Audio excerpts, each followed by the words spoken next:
Sanitation and Irrigation, Honorable CS Eric Muga, to provide a list of landowners who granted way leave for the Lower Kuja Irrigation Development Scheme in Nyatike Sub-County, in Migori County, and indicate the respective amounts due to each compensation. The Senator for Migori also wants to understand from the CS why has the government not paid out the compensation to the persons who surrendered their land years after the project commenced, and could the Cabinet Secretary indicate the timelines for the same?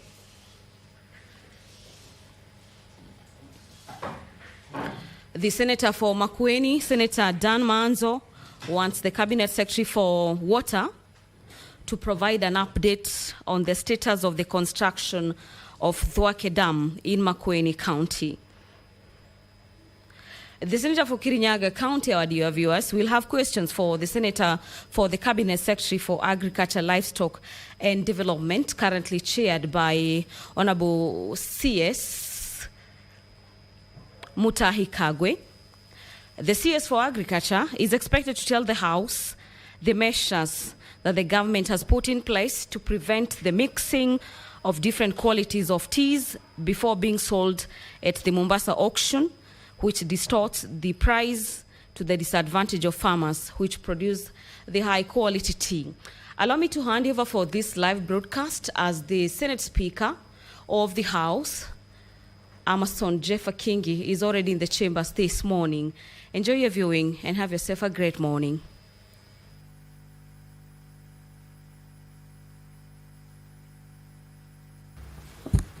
Na tuombe. Ewe Mwenyezi Mungu, tutakusihi tutazame kwa neema nyingi na baraka sisi watumishi wako ambao umeridhika kutuita kwa nyadhifa za uongozi katika jamhuri hii yetu. Tutakuomba utuwajalie tuyatende na kufikia mambo yote yatakayofikishwa mbele yetu kwa njia ya haki na uaminifu, ili kustawisha amani, ufanisi na heri nchi yetu na wale ambao haja zao umezikabidhi mikononi mwetu. Amen.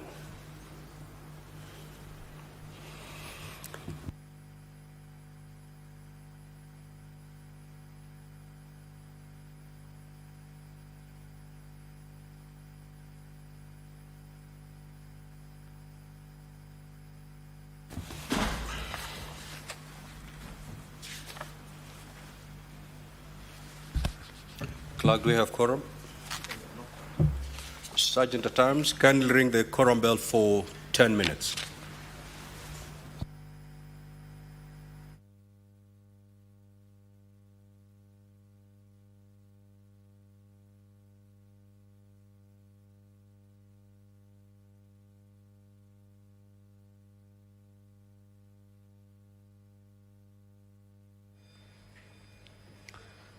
It is now a 10 minutes quorum bell at the Senate this morning upon the commencement of business today due to lack of quorum, and the 10 minutes directives for the Sergeant at Arms to ring the quorum bell is guided by the House standing orders that requires for the House to have quorum, and we need at least 15 senators in the House before the official commencement of business this morning, at a day when the Cabinet Secretary for Water and Agriculture, CS Eric Muga and Honorable Mutahi Kagwe, respectively, are set to appear before the Senate plenary this morning to answer questions coming from members of the Senate. The Senator for Kirinyaga County, Senator James Murango, will be asking the Cabinet Secretary for Education, Livestock and Development. The Honorable Mutahi Kagwe is expected to tell the House the current position of the government on the export of raw macadamia nuts in shell from the country. The Senator for Kirinyaga also wants to understand if there are plans to lift a ban on the export of raw macadamia nuts in shell to ensure farmers get competitive prices for their produce from the local processors and licensed exporters. And lastly, the question from Kirinyaga County: what strategies is the government implementing to build capacity for local processors of macadamia for enhanced value addition to maximize the benefits to farmers and overall economy of the country.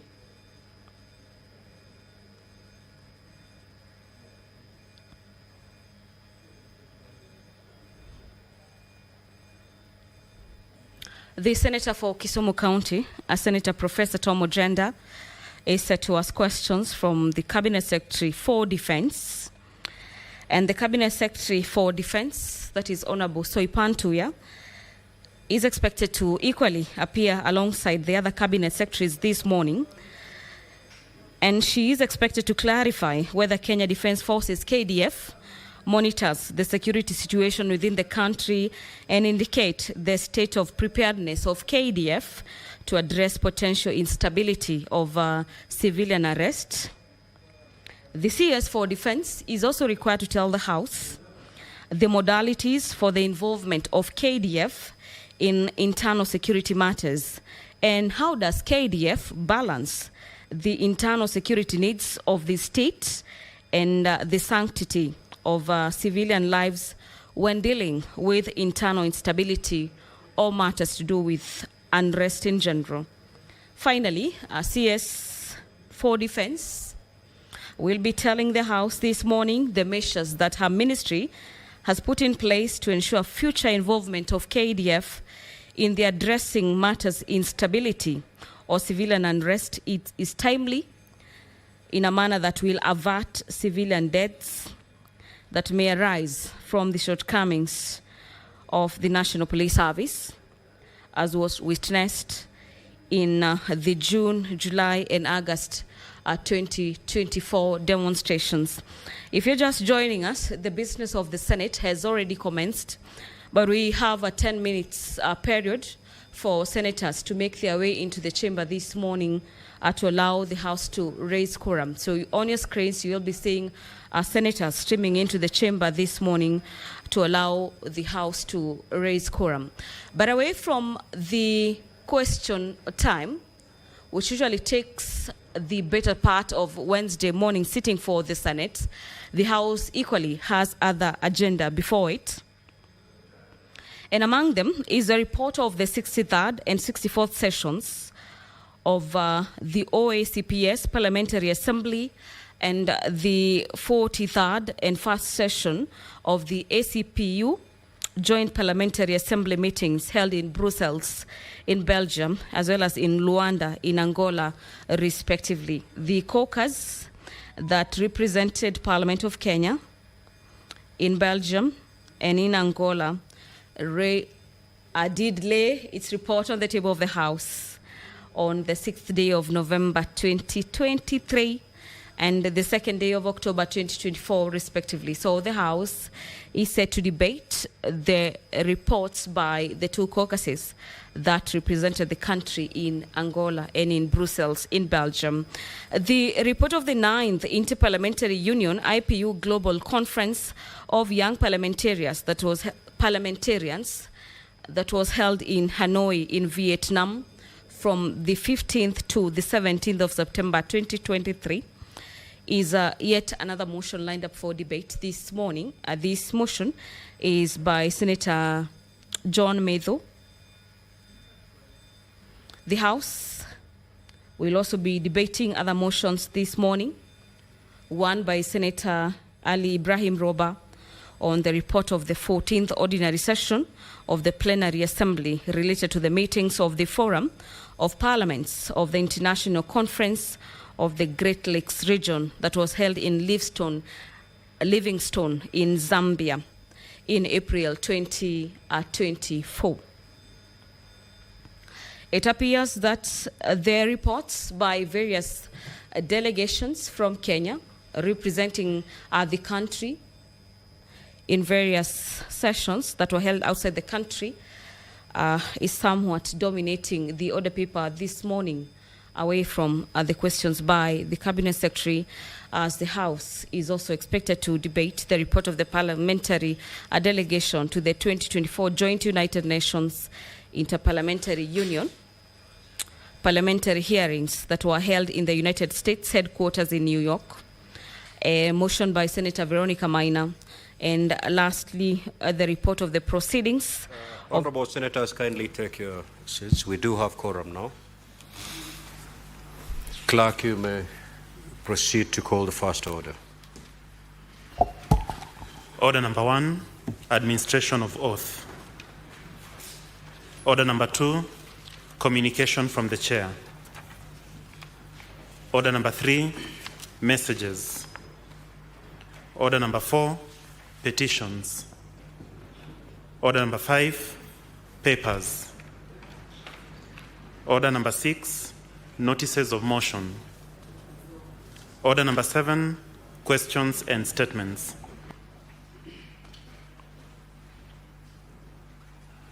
Now, Honorable Senators, we do have 2 CSs for purposes of today's session. That is the CS in charge of water and sanitation and the CS in charge of agriculture and livestock development. The CS in charge of defense will not be with us today, having explained herself to the satisfaction of the Senate House Business Committee, and therefore she will be appearing before the Senate next Wednesday, God willing. And therefore for today we have 4 questions that are directed to 2 CSs. We are going to start with the CS in charge of water and sanitation. Now, for us to make maximum use of time, we will interact with the CS beginning now until 11. That is the CS in charge of water. Thereafter, we are going to usher in the CS in charge of agriculture all the way to 1 o'clock or when business is concluded for the morning. The questions that are directed to the CS in charge of water are by the Senator for Migori County and also one by the Senator for Makueni County, who I can see they are present. Clerk, can you confirm that the CS water is in the chamber? Thank you. Thank you. CS in charge of water, welcome to the Senate. You have 2 questions to respond to, one by the Senator for Migori County and one by the Senator for Makueni County. Now, Honorable CS, just to guide you on how we conduct business here, I will call upon the Senator for Migori to ask the question. Thereafter, you'll have an opportunity to respond. The Senator who asked the question will also have, after you've responded, they will have an opportunity to ask 1 or 2 supplementary questions arising from your response, and thereafter any senator wishing to ask a supplementary question will have an opportunity to do so. So that is how we are going to conduct this session. Welcome, Honorable CS. Senator for Migori County, you may proceed to ask your question.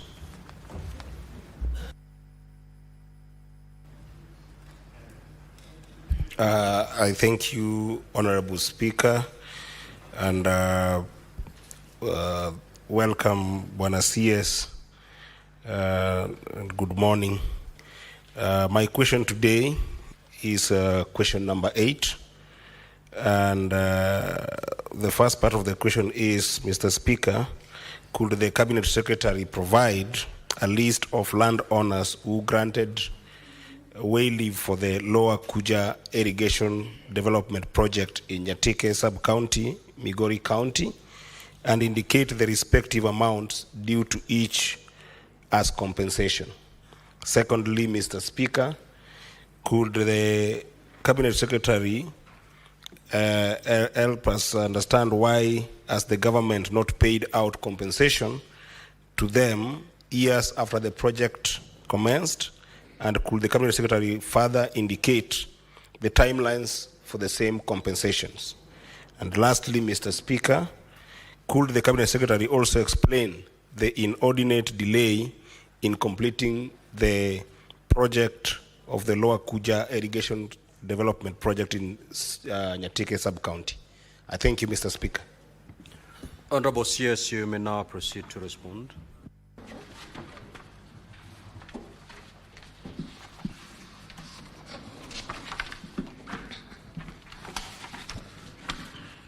Thank you, Honorable Speaker,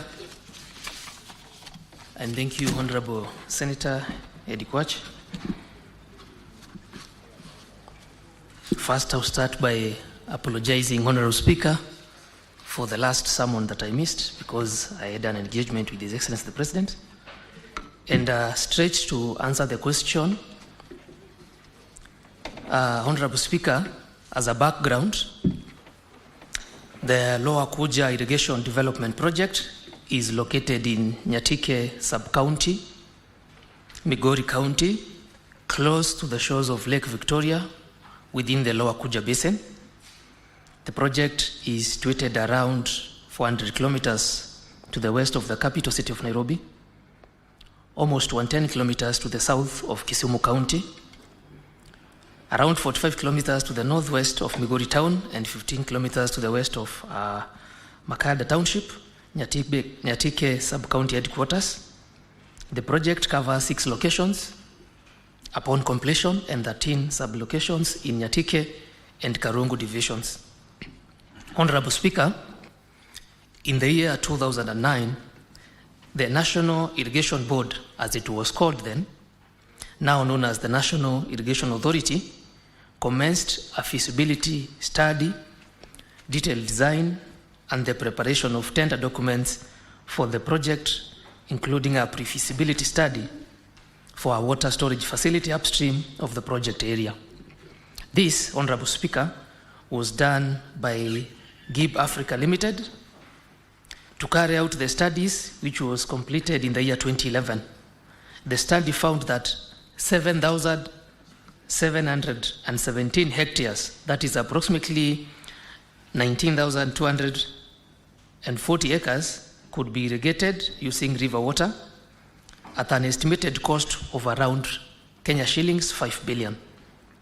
Additionally, an extra 22,800 hectares, which is approximately 55,000 acres, could be irrigated by constructing a dam upstream of the project area.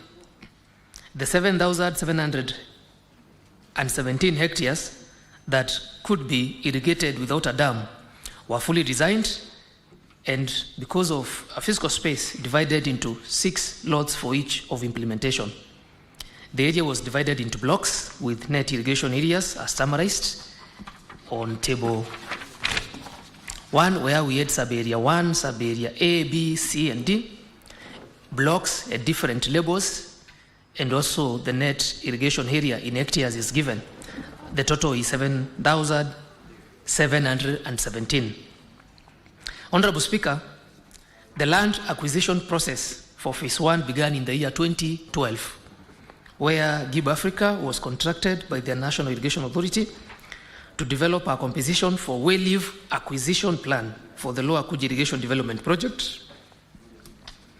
And according to the final RAP, that is the Resettlement Action Plan report submitted by the consultant, phase 1 of the project required approximately 710 acres for well-leave to facilitate construction of the necessary irrigation, drainage infrastructure, and related facilities. The valuation exercise determined that approximately 2,233 individuals currently owning the required land needed to be compensated in order to surrender their land to the project. The total amount, compensation value, was around 116,751 shillings, 225. Phase 2, in addition, that is in the year 2014, a consultant by the name Gedo Associates was contracted to offer consultancy services now specifically for canal well-leave acquisition plan for the Lower Kuja project.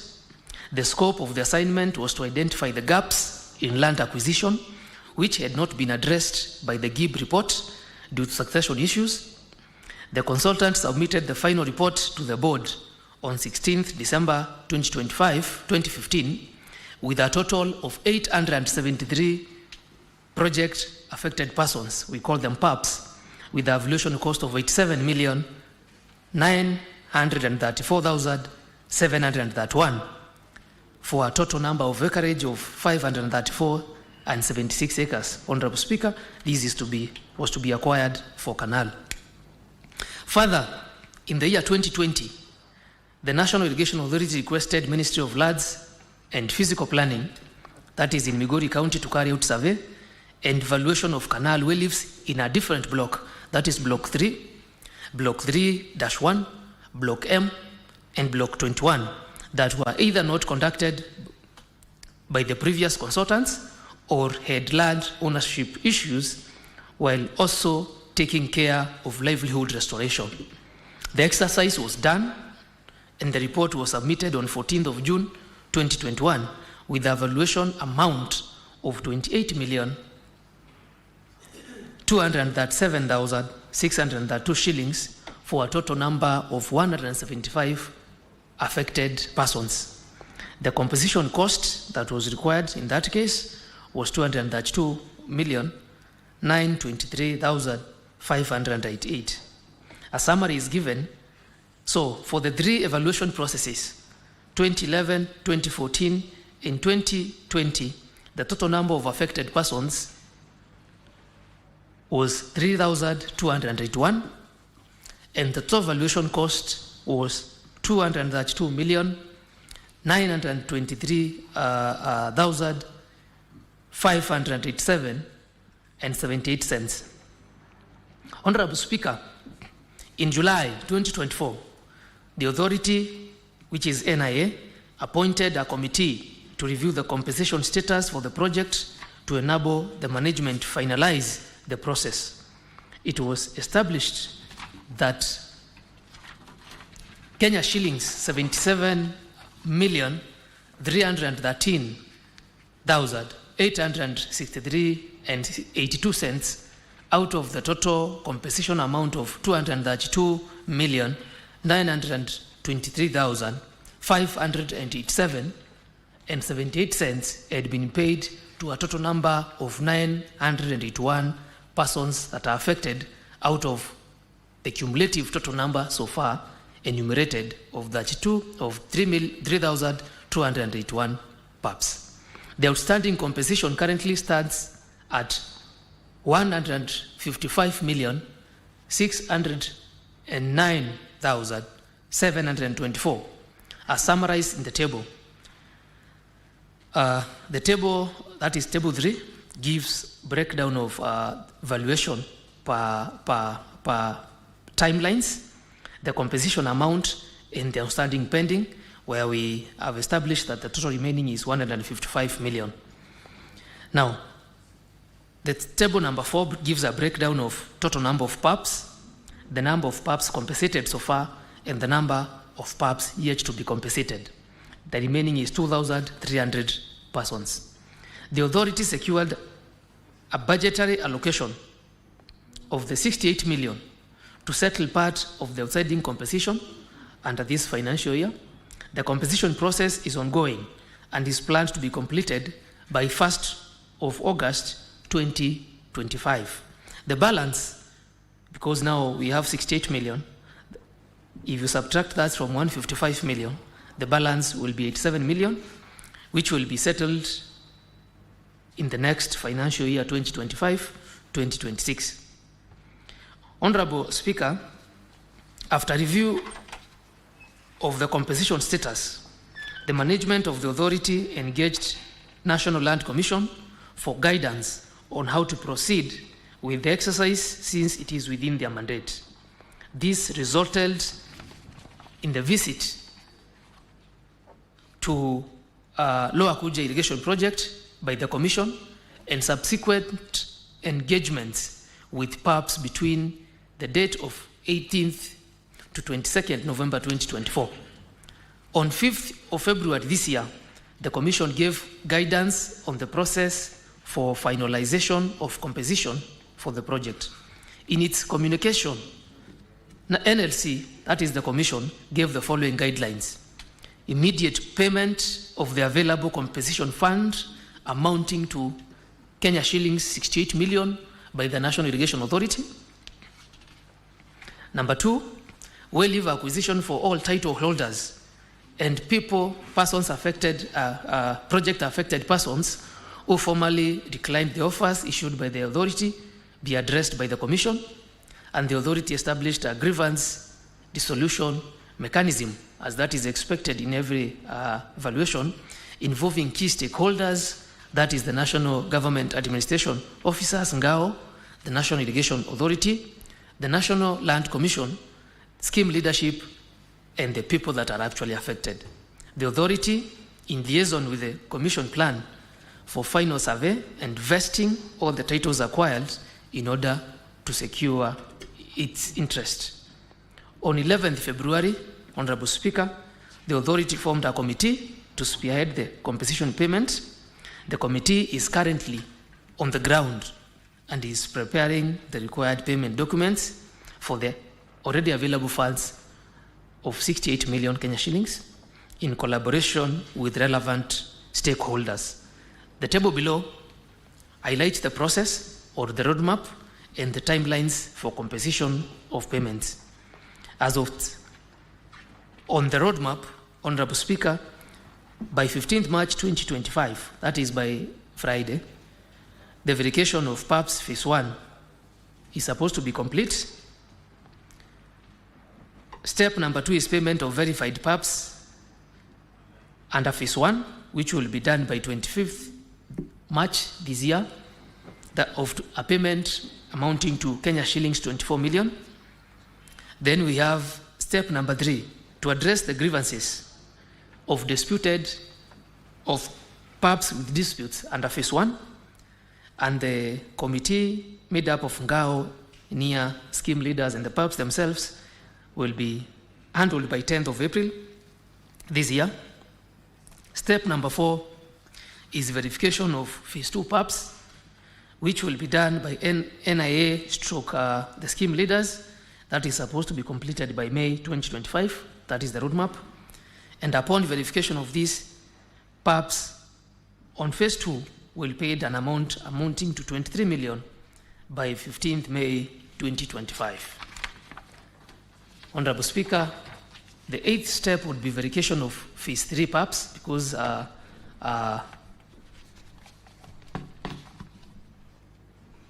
the documentation of PAPS was done in phases, and that will be done by 1st of June 2025. Then there will be the payment of Phase 3 PAPS, which will be done by 15th July 2025, with a total amount of 21 million. The final survey and vesting all the titles required will be done by the 1st of August 2025, and this will be completed by 1st of August 2025. The total amount to be paid as per this roadmap by August 1st will be 68 million, and as Honorable Speaker have stated, the remaining 87 million will be loaded into the coming financial year. Honorable Speaker, I submit. Thank you. Honorable Eddie.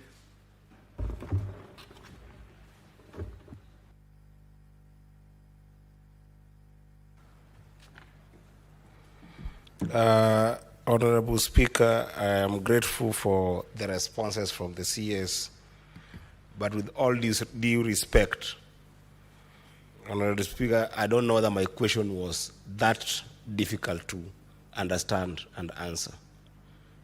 And I'll take you back to the question, Honorable Speaker.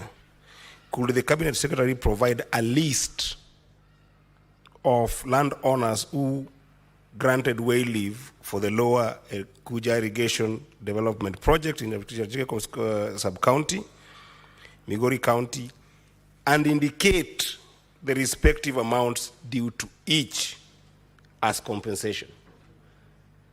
Mr. Speaker, there is no list provided to this House of individuals who are called PAPs on this project, Mr. Speaker. And I think that, Mr. Speaker, my only conclusion can be that perhaps the CS is hiding from this House the fact that there are people who are displaced. So before you conclude, Honorable Eddie. Yes. Honorable CS, just take your seat. You'll come back to the microphone. Honorable CS, that question was couched in plain English to provide a list. Why has your ministry not provided a list as requested? Thank you, Honorable Speaker.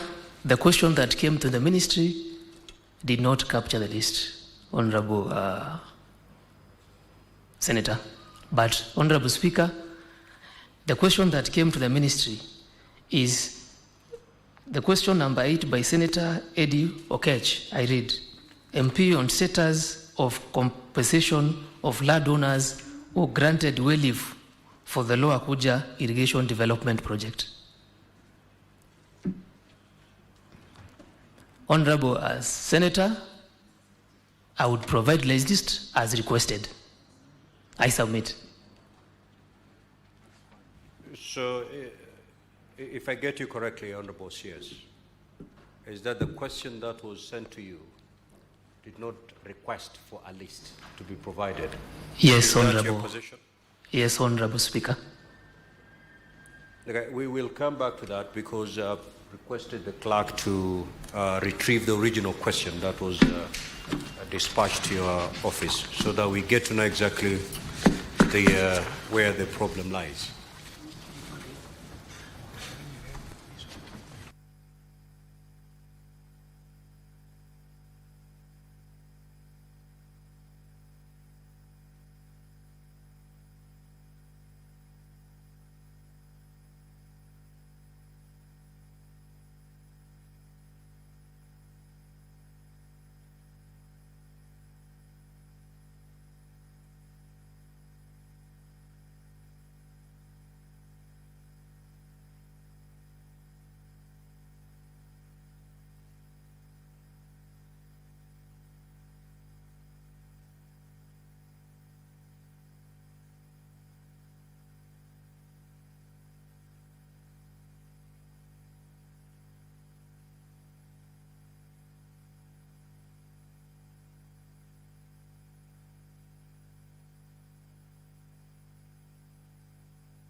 Provide list, Jama.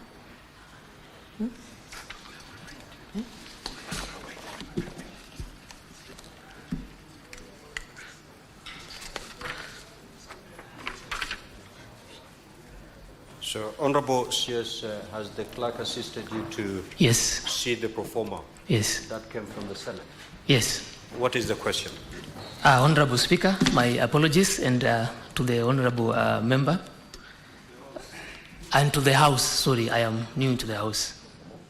So, my apologies. The question that read, question number 8 by MP on status of implementation of landowners who granted well leave for the Lower Kuja Irrigation Development Project.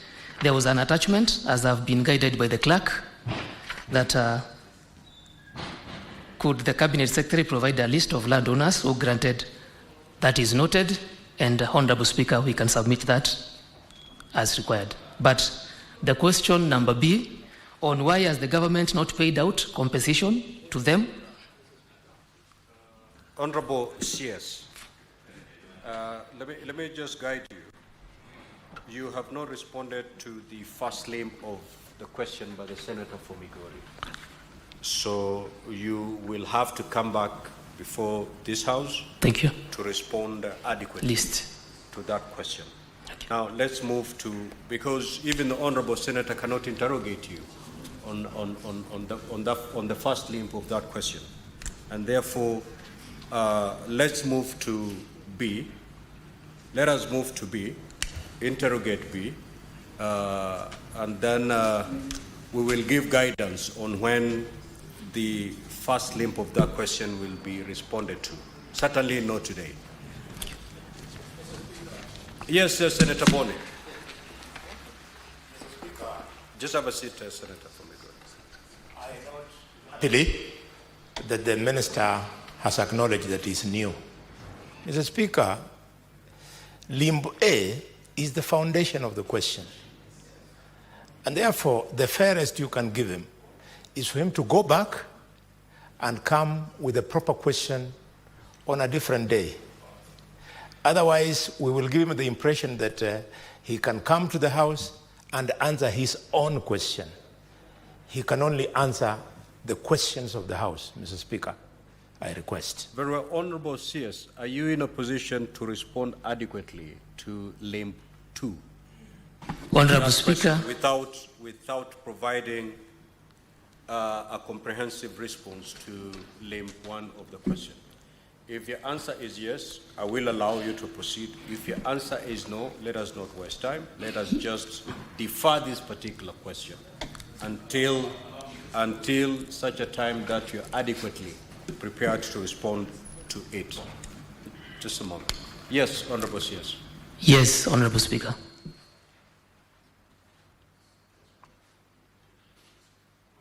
I just asked. Honorable Speaker. Yes. The first question was a list.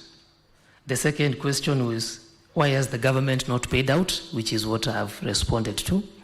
And the third question was, could the Cabinet Secretary explain the inordinate delay in completing the project? Yeah, but Honorable CS, you know the substratum of this question is that list. Okay. So everything else flow from that list. Yes, Honorable Senator Fokitui.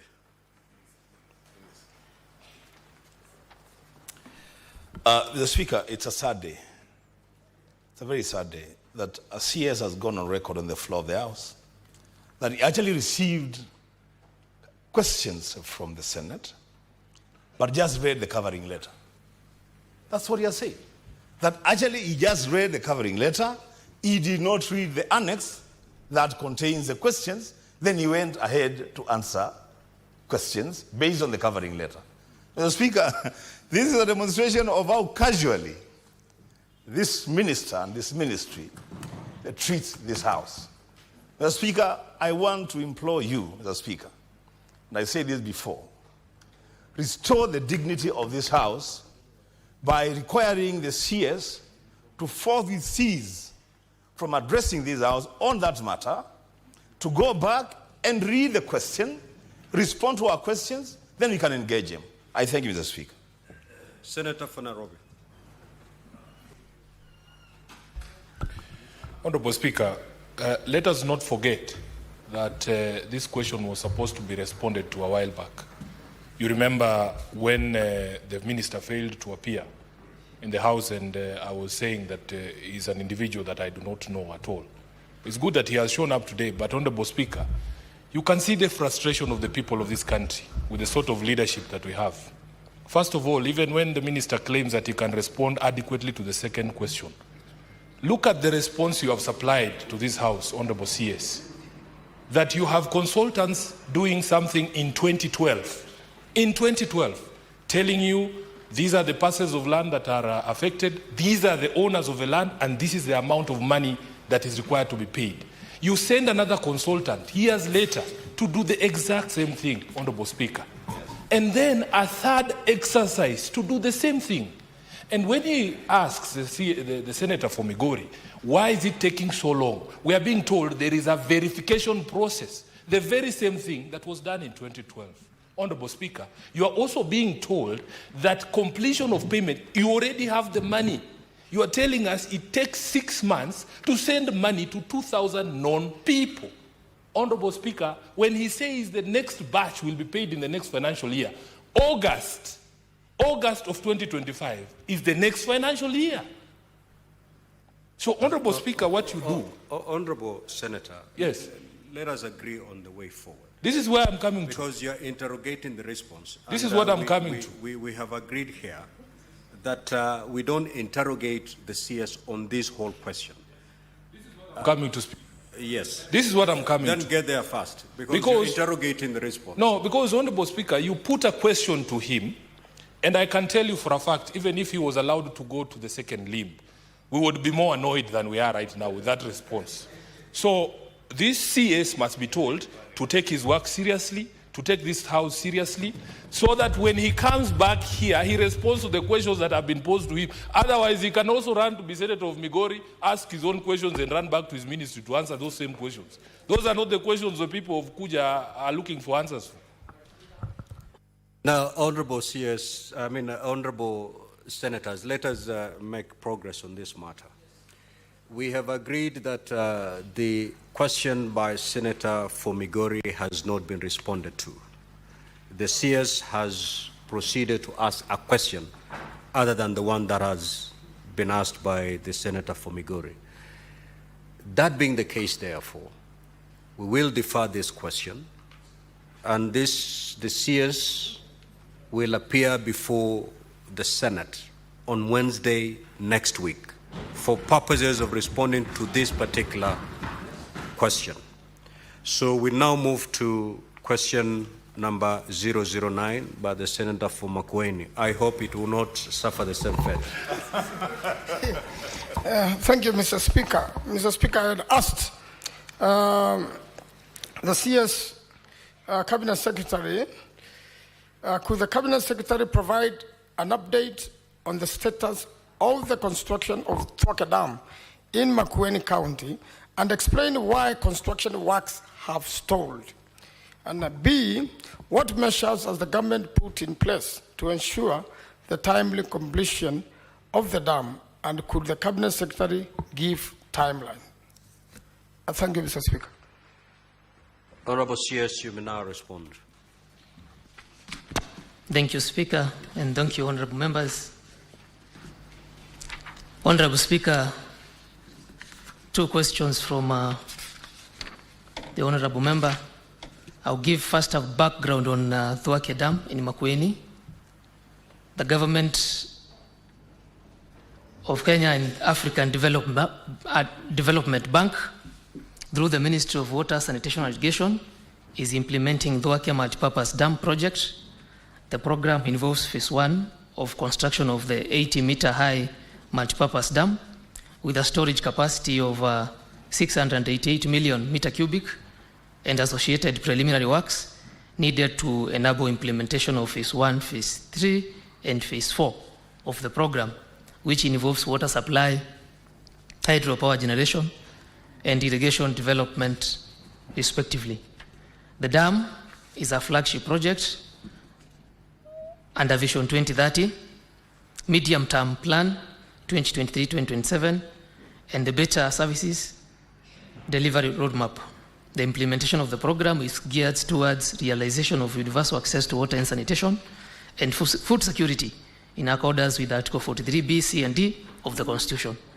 Honorable Speaker, the completion of Dwake Dam construction and implementation of downstream components is critical in the realization of the semi-arid eastern region, economic viability through the harnessing of runoff during the rains, and the release of waters for various uses in Makueni and Kitui counties, among the water supply of around 150,000 meter cubic, including water supply to Konza Techno City in Machakos County, generation of 20 megawatts hydropower to boost water supply and distribution. The supply water from the dam for irrigation of around 100,000 acres downstream of the dam. Areas to be served include Water Town, Mavindeni, Kalawa, Kathonzweni sub-county, sub-urban centers in Makueni, Kanyagi, Kalulini, Dongoni, Kisiani, Kwavonza sub-urban centers in Kitui County, and provide back water supply to Konza Techno City in Machakos County with a cumulative distribution lines of approximately 800 kilometers. The sanitation services will benefit over 10,000 people in towns of Wote and Kibwezi in Makueni County with a trunk sewer line of 445 kilometers. Honorable Speaker, To respond to question number 1 on the status of construction of Dwake Dam in Makueni, the construction of the 80.5 high Dwake multipurpose dam with a capacity of 688 storage capacity is ongoing, with civil works on dam construction at around 94.2% completion level. The embankment dam filling, which is one of key components of the dam, is recorded at 99%, achieving the required level of elevation of 916 meters above sea level. The last layer was placed on 18th June 2024. The spillway progress stands at 94%, and the upstream and downstream coffer dams are completed and operational. This being a rock-filled dam structure, a period of 6 to 9 months was required from the last placement on 18th June 2024 to allow the dam embankment to settle and stabilize before the concrete face slab works are carried out as recommended by the World Dam Safety Panel of Experts, which was achieved at the end of January 2025. The remaining works are on the concrete face slab placement, which is the plaster, the spillway bridge, and hydromechanical equipment installation. The construction period was expected to end on 7th December 2024. The anticipated completion date of the dam could not be realized because of for the following reasons. There was delays in works progress because of an increase in dam height from 77.5 meters to 80.5 meter to increase storage. Weak foundation of the dam at the riverbed, which was discovered during construction, necessitating excessive excavation and special treatment. There was the pandemic, COVID-19, and Ukraine issues that resulted in scaling down of labor force and lack of explosives in the country. Then there was adequate time required to allow the dam embankment to settle before the concrete slab is done.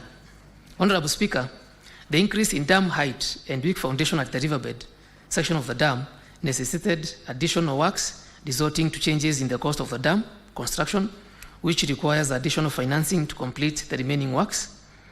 The National Treasury, through the letter reference number TNT/RMD/01-237/01/01F8, dated 15th November 2024, sought for additional financing from Africa Development Bank to enable completion of the remaining works on the dam construction. The African Development Bank is currently undertaking an appraisal to determine the level of additional financing required. On question number 2, timelines for completion of the construction works on the Dwake Dam. Honorable Speaker, the remaining dam construction works are on the concrete face, slab placement, spillway bridge, and hydro-mechanical equipment installation. These works were due to commence once the dam embankment settlement rate of 5 millimeter per month and below has been achieved, as advised and adopted by the Dam Safety Panel of Experts. The Ministry and the Dam Supervision Consultant, in consultation with the Dam Panel of Experts, has been monitoring the settlement level of embankment over the last 7 months, that is from July 2024 to January 2025, based on the adopted and recommended rate of 5 millimeter per month and below threshold. Honorable Speaker, as of 30th January 2025, all settlement recordings for the critical section of the dam embankment and reduced to below 5 millimeter per month threshold and stabilized, ready to commence phase slab construction. The contractor has therefore been instructed via letter reference number 508307/2024 and NEK/13-293 dated 20th February 2025 to immediately commence execution of the remaining works on the concrete face slab placement, spillway bridge, and hydromechanical equipment installation. The contractor is required to ensure all remaining dam construction works are completed by 30th October 2025. The contractor has submitted a program of works on the same, which is currently being evaluated to this effect. Honorable Speaker, I submit. Honorable Senator for Makueni, you may now ask your supplementary questions. Yeah, Mr. Speaker, I've got, although there has been an attempt to answer the question, Mr. Speaker, I have asked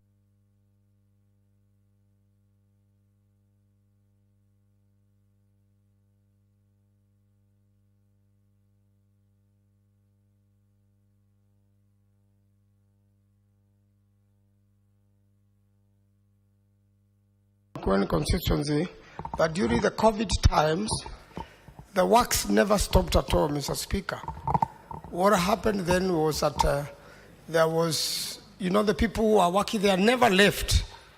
They were constrained to that particular place and never interacted with other people. And therefore, COVID-19 and war in Ukraine, and even the so-called explosives, because I doubt whether we were exporting any explosive from Ukraine, that really ever stalled the work. Mr. Speaker, this dam has stopped completely, and everybody sent away in the last 1 year or so, Mr. Speaker. And therefore, I have not heard the reason as to why the dam has stalled. On B, I have asked on timelines, Mr. Speaker. I have not, in all the previous years and the other cabinet secretaries, they have said we are ending in 4 years. They said the dam will be done on such and such a date. I have not had such a day. And although the contractor has been instructed to complete the dam, I would like to ask the cabinet secretary whether they have made payments to the contractor up to date, because I'm aware the contractor, having not been paid, completely ran out of funds and, in fact, to my own knowledge, left the country. I thank you, Mr. Speaker. Yes, Honorable CS, according to the Honorable Senator, you have not given reasons why the dam has stalled. And second, you have not given the way forward as to when this dam will eventually be completed. Can you proceed to respond, please? Honorable Speaker, Dwake Multipurpose Dam is a rock-filled dam. A rock-filled dam, this will be the biggest dam in this country with a storage capacity of 688 million meter cubic. When you construct such a dam and you are done placing the rock fills, you give the embankment time to do what we call settlement. In that period, Honorable Speaker, when settlement of the wall is taking place, which takes, as I've indicated, takes between 6 and 9 months, you reduce the workforce. You don't stop, you reduce the workforce, because the remaining works on that dam is the placement of the concrete face. If you place the concrete face without proper settlement of the dam, the concrete face cracks. When the concrete face cracks, you find yourself with a weak dam that is seeping. And the world experts, the World Dam Safety Panel of Experts recommends a period of 6 to 9 months. That responds to the question on why the workforce had reduced in the works. Secondly, the question on the way forward. Payments from Africa Development Bank require no objection. As of last week, I'm informed that we got the no objection from Africa Development Bank. Honorable Speaker, payments of the pending certificates are being processed. Thank you. I submit. Yes, Senator for Kitui.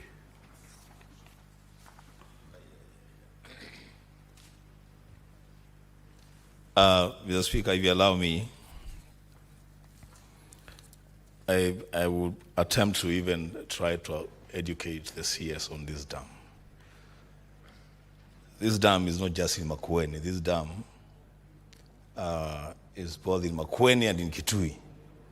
In your brief, you left that out. Now you're educated. Secondly, Mr. Speaker,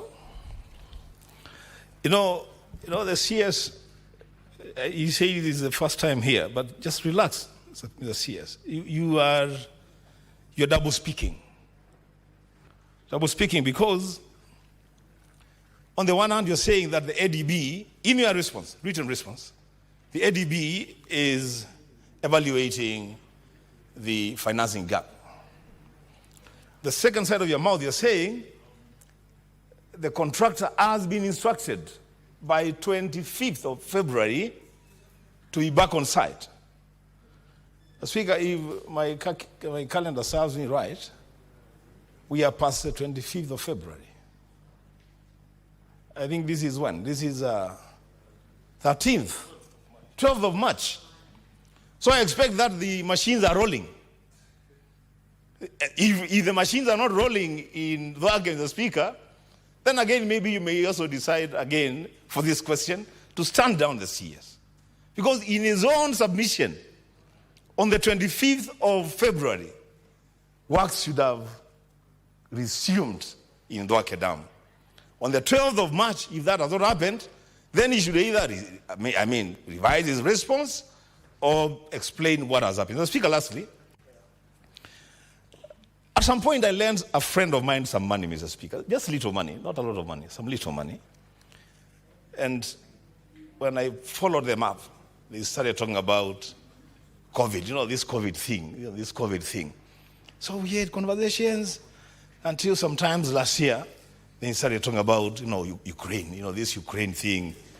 The Speaker, what is the connection between the war in Ukraine and a dam being constructed in Dwake, in Makueni and Kitui counties? The distance from Dwake Dam to Kyiv in Ukraine is 9,177 kilometers. What's the connection? What's the nexus, Mr. Speaker? I submit. Honorable CS. Thank you, Honorable Speaker, and thank you for the question. Yes, the dam will serve Makueni. It will also serve Machakos, and it's also serve Kitui. But the Honorable Member, Honorable Speaker, has asked a question about payment and how is explosives related to dam construction in Kenya. During war, our access for explosives that are required to blast the foundations of this rock bed was not very easily accessible. That slows, Speaker, that slows the progress of works. Order, honorable senators. You have asked a question. Let the CS respond. And the dynamics. Honorable CS. Honorable Speaker. Is it your position that the explosives that are meant for this dam were sourced from Ukraine? No. Therefore, because of the war in Ukraine, you couldn't? No. It's a global market, Honorable Speaker. So just proceed. Just proceed. Just proceed, honorable. Honorable Speaker. Let me help you, honorable CS. The question that has been asked by the senator for Kitui is, what is the nexus between the delayed works of this dam and the war in Ukraine? Just explain to the House the nexus between the two. And secondly, you've indicated in your written response that by 25th of February, work ought to have resumed. And the question from the senator is, are the machine now roaring? Because we are on the 12th, we are now on the 12th of March. Proceed. Honorable Speaker, if I may respond on the question of the nexus between Ukraine war and dam construction. First, Ukraine war affected global economics. So even Kenya is part of the global economics, Honorable Speaker. The question on the letter to instruct the contractor to actually consider with the works is in the anticipation that you would get no objection from African Development Bank, which we actually have gotten. We have some uncommitted funds that we are processing payments. But to finalize this dam, that's where the appraisal comes in. Engineering projects have what we call project appraisal at different stages of execution. Because cost can vary. That explains why we need to do an appraisal. It's a normal contractual implementation requirement for us, not only as a ministry, but for any engineering project of this magnitude and size. Thank you, Honorable Speaker.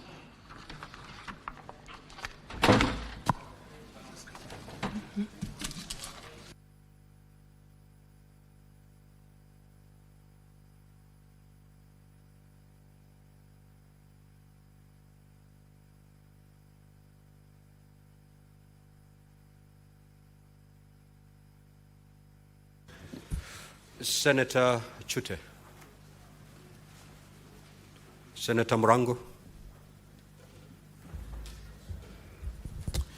Asante sana Mstahiki Speaker. Swali langu ambao ningeuliza, nadhani waziri anaweza kujibu kwa sababu ni jambo ambalo limekuwa likisumbua watu wengi. Mstahiki Speaker, mnamo tarehe 1 mwaka wa 2023 WRA iliongeza maji kwa wakulima na wenye wanatumia maji, na mnamo tarehe mnamo mwezi wa samba mwaka 2023 kulikuwa na agizo la mahakama ambayo ilikuja ikasimamisha watu ambao wanatumia maji ya ukulima na kukunywa wasiendelee kulipishwa maji mpaka isikilizwe. Swali ningetaka kuuliza waziri, kwa nini mpaka sasa hivi wananchi wa Kenya wanaendelea kulipishwa maji ambayo iliongezewa kutoka sumuni mpaka shilingi 5 kwa kila lita 1000 na kuna agizo la mahakama? Hilo ndo ni swali ambalo ningetaka kuuliza waziri. Asante. Honorable CS, just note the questions. You respond them at a go. Senator Kavendu. Thank you, Mr. Speaker. My question to Honorable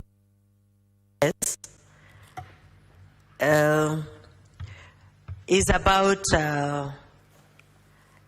the river, Athi River, which takes water, flows all the way to Tana, to Dwake Dam. It has, and I wanted to know what Honorable CS is doing and how far Maruba Dam has gotten now in Machakos, because it has been stored for so long, and Mwania Dam and Yata Dam also stalled, and compensation of those dams. Thank you, Mr. Speaker. Senator Sige Wakile.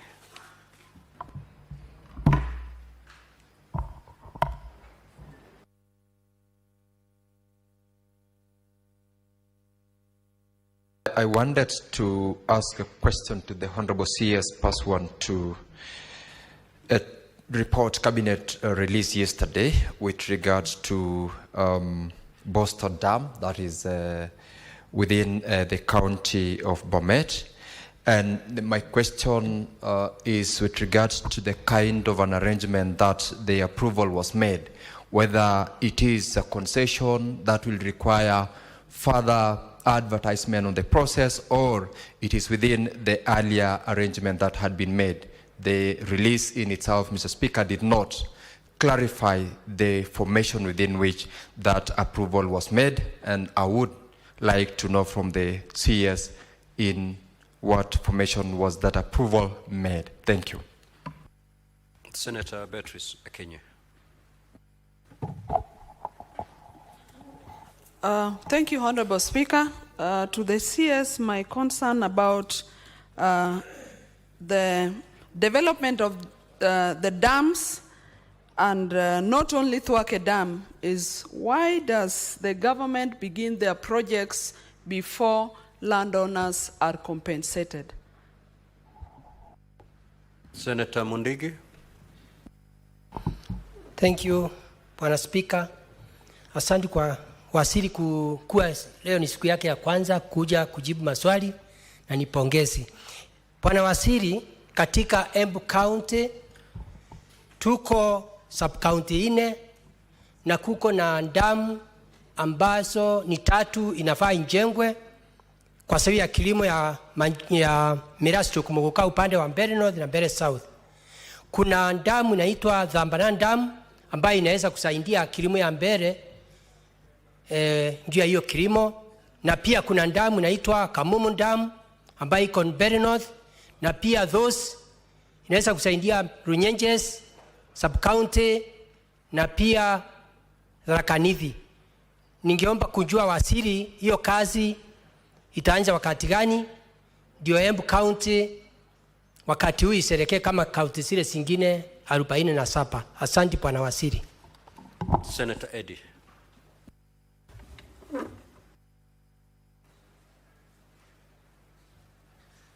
Mr. Speaker, allow me to stick on Dwake Dam because I've had very interesting comments and answers from the CS, including that this dam was stuck at explosive stage because of Ukraine war, which is very interesting because it appears to me like, because the war is still continuing, this dam is still going to be stuck at the explosive stage, and apparently, no, it's not information. I'm talking about what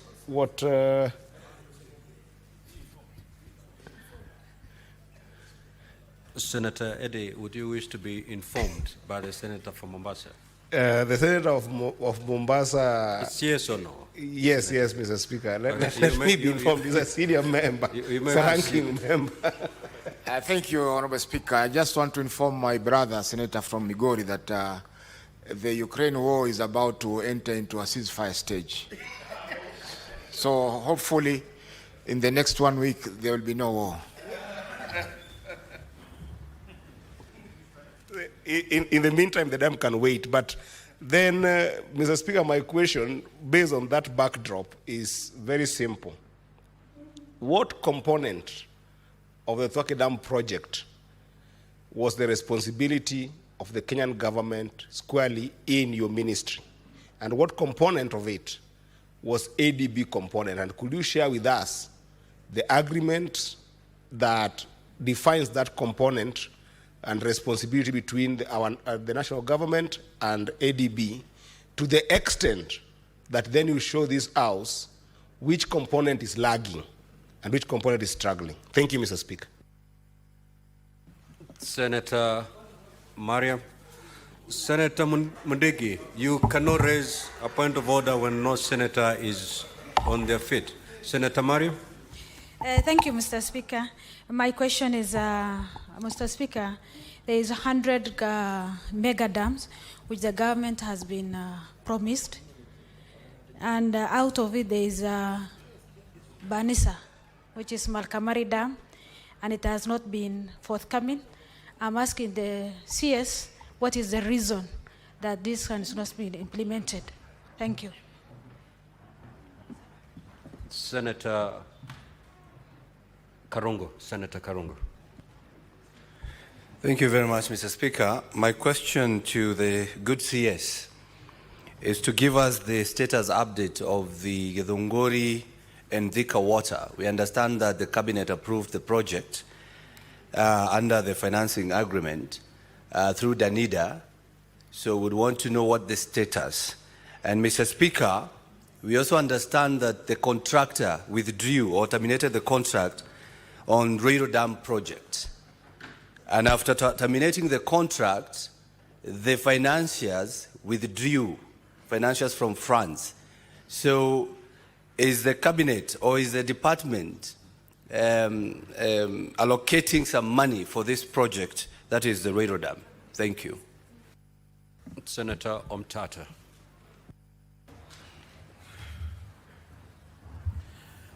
Thank you, Mr. Speaker, sir. First of all, I would like to ask the Honorable Cabinet Secretary about the dams that were to be constructed in Busia, including the Angololo Dam, the dams to control the flooding in Budalangi, and all those elaborate projects. Why is it we don't hear of them anymore? Thank you, Mr. Speaker. Senator Methu. Thank you very much, Mr. Speaker. I've noted your I know exactly what you want to raise. Let the questions be raised, and we will give directions as we move. Thank you very much, Honorable Speaker, and I welcome my age mate, the CS for Water, Eric Muga. I also want to agree with the Senator for Nairobi who said that it's the first time that I'm seeing him, and I was the chairman of the committee that of this Senate that oversights him. But my more substantive question to the CS, and I wish him well. I hear there's a cabinet reshuffle coming. I hope you survive. My question, Honorable Speaker, to the CS, I mean, it's on a light note. More specifically on the issues of Nyandarua. On the 23rd of August 2023, Honorable Speaker, President William Ruto was in Nyandarua, and there are 2 dams or 3 dams that have been a campaign tool in Nyandarua, the Kinja Dam, Marawa Dam, and the Pesi Dam. And on that specific day of 23rd of August 2023, President William Ruto said, ndani ya miezi mbili, hii damu yetu ya Pesi, I'm quoting quote unquote, hii damu yetu ya Pesi, itakuwa imeanza. I would want to know, Honorable Speaker, because it is not even now 2 months since he promised. It is now close to 2 years since he last promised. What is the status of that particular dam, specific dam, Pesi Dam, so that he does not again come next year or next election and he says again, ndani ya miezi mbili. Thank you, Speaker. Senator George.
Mshtakiwa, nifahamishe majina yako kamili. Kwani hiyo wakati yote tumekaa hapa hivi umeniita majina, haujachua hata jina yangu hata saa hii mwenyewe. Who is receptionist? Ni mimi. Rest in peace. Nani rest in peace? Sorry, my condolences mheshimiwa. Wewe nini? Ni wewe naongelesha wewe.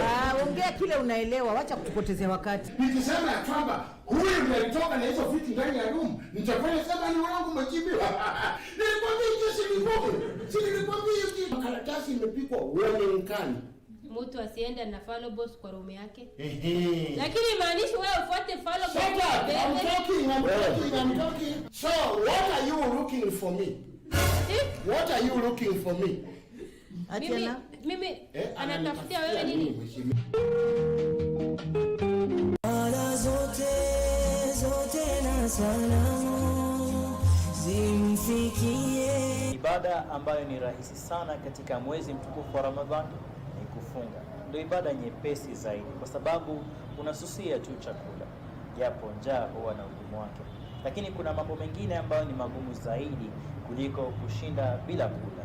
Idha dakhala Ramadan, pindi Ramadhani inapokuwa ni yenye kuingia, futihat abwabul janna, milango ya janna Allah huifungua milango yote 8 kwa ajili yetu sisi.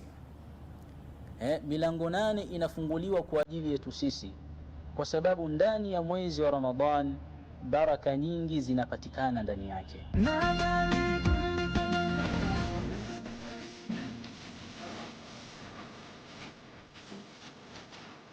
The young generation awakens on why to strive 4, the leading youth TV station in Kenya.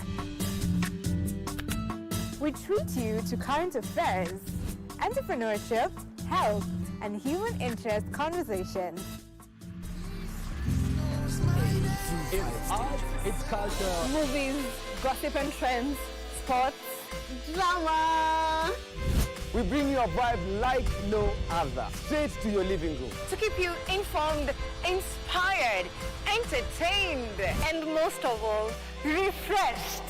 We are such a vibe. Y254. Imagine. Friday night again. Greetings in the name of the Most High, Jah Rastafari. My good name is Marley Moses, the positive warrior, alongside... Yes, sir, DJ D-Rage, the baddest. Each and every Wednesday from 10 p.m. on KBC Channel 1 TV. Tunakuletea the biggest reggae party in 254 in a yard extra. Extra niceness of reggae music. Extra dose of entertainment. When the thing is nice, we have to do it twice.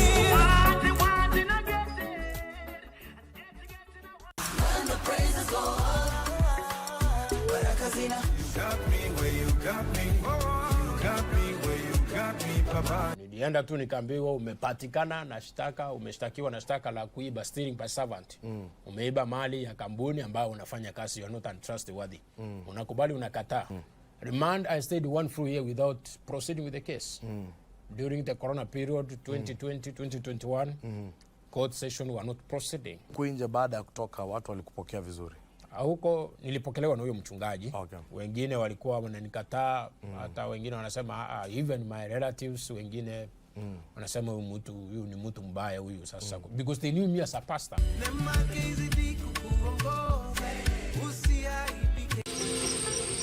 Wiki hii kwenye Mkulima tutaangazia kuhusu ufugaji wa mbegu za samaki. Usiweke akili sana kwa kutafuta white collar jobs. Mtu anaweza anza kama sisi wenye tulianza na locally available. Ni nini iko? Tuanze na hiyo yenye iko hapo. Then ukishaanza usikufe moyo kwa sababu vitu hazikuangi zote straight. Kuna mahali zitaenda zikue vibaya. Ikikuwa vibaya, endelea na kuangalia ni solution gani unaweza fanya ndio vitu ziendelee kuwa mzuri. Kisha tuone jinsi ya kuwapa wakulima mafunzo mwafaka ya ufugaji na kilimo. Usikose kujumuika nami Francis Ngala siku ya Jumamosi saa 10:30 upate mseto kamili wa kilimo. Utaki nini? Umesahau I'm the last thing standing between wewe na jela. Yani na unajua ni mdingo na unakaa naye. Mimi na Alex tutakuwa rich. Hata mamanika tutahamia Diani. Atena na huyu ni mkora tu kama Teresia. We make a very good couple. I hope sijaroke mapema sana. Sasa una feel aje? Hivi mambo tu ya uzee. Unajua you can talk to me about anything. Just leave me alone. Tulia, Jen. Jen, ni nini? Niko sawa. Mbona kusema uko sawa? Uko sawa, mbona uko sawa? What will you do? Are you guys okay? No, we're just catching up with Pete. Friday night again. Greetings in the name of the Most High, Jah Rastafari. My good name is Marley Moses, the positive warrior, alongside... Yes, sir, DJ D-Rage, the baddest. Each and every Wednesday from 10 p.m. on KBC Channel 1 TV. Tunakuletea the biggest reggae party in 254 in a yard extra. Extra niceness of reggae music. Extra dose of entertainment. When the thing is nice, we have to do it twice.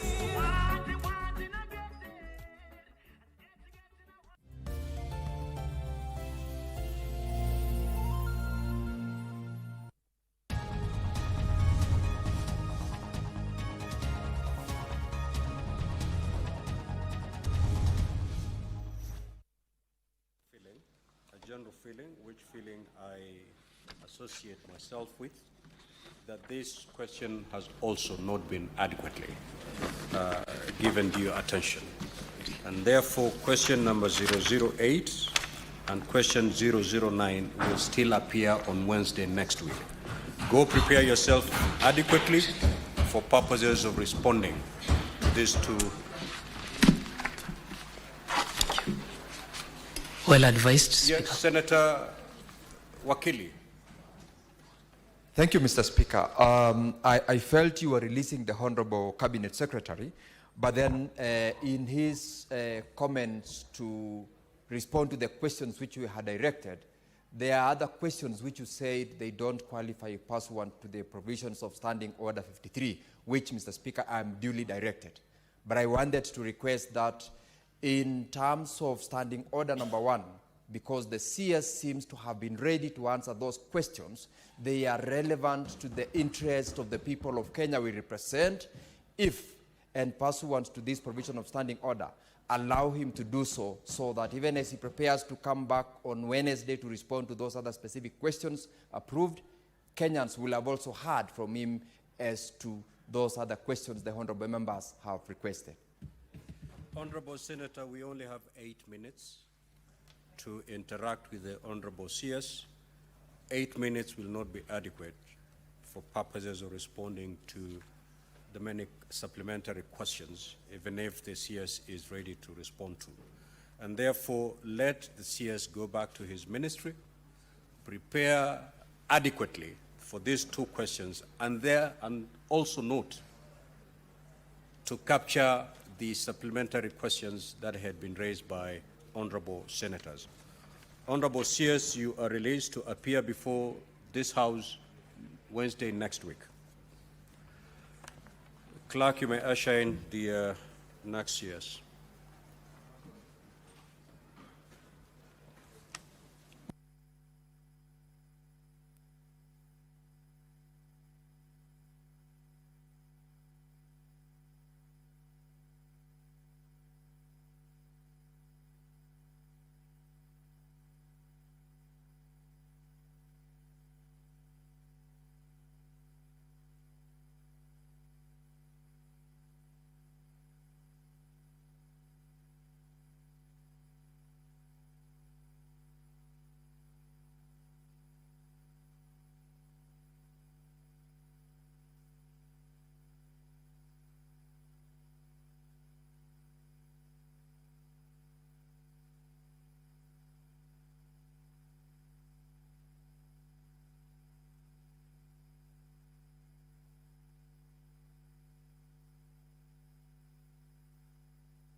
Now, Honorable Senators, the CS in charge of Agriculture and Livestock is in the chamber for purposes of responding to question number 036 and 038 by the Senator for Kirinyaga County, Senator James Murango.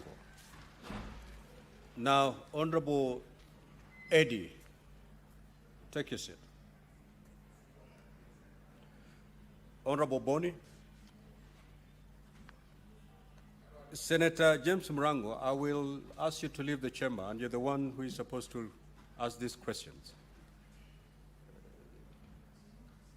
Now, we will allow the Honorable CS to respond to the two questions, and then thereafter we will interrogate the two questions together. That way we'll be able to manage time. Is that agreeable? Good. So I'll call upon the Senator for Kirinyaga County, Senator James Murango, to ask question number 36. It will be responded to. Before you ask your supplementary questions on that particular question, you will proceed to ask question number 38.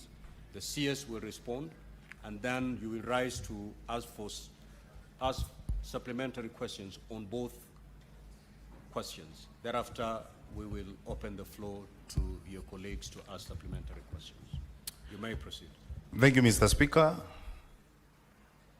Mr. Speaker,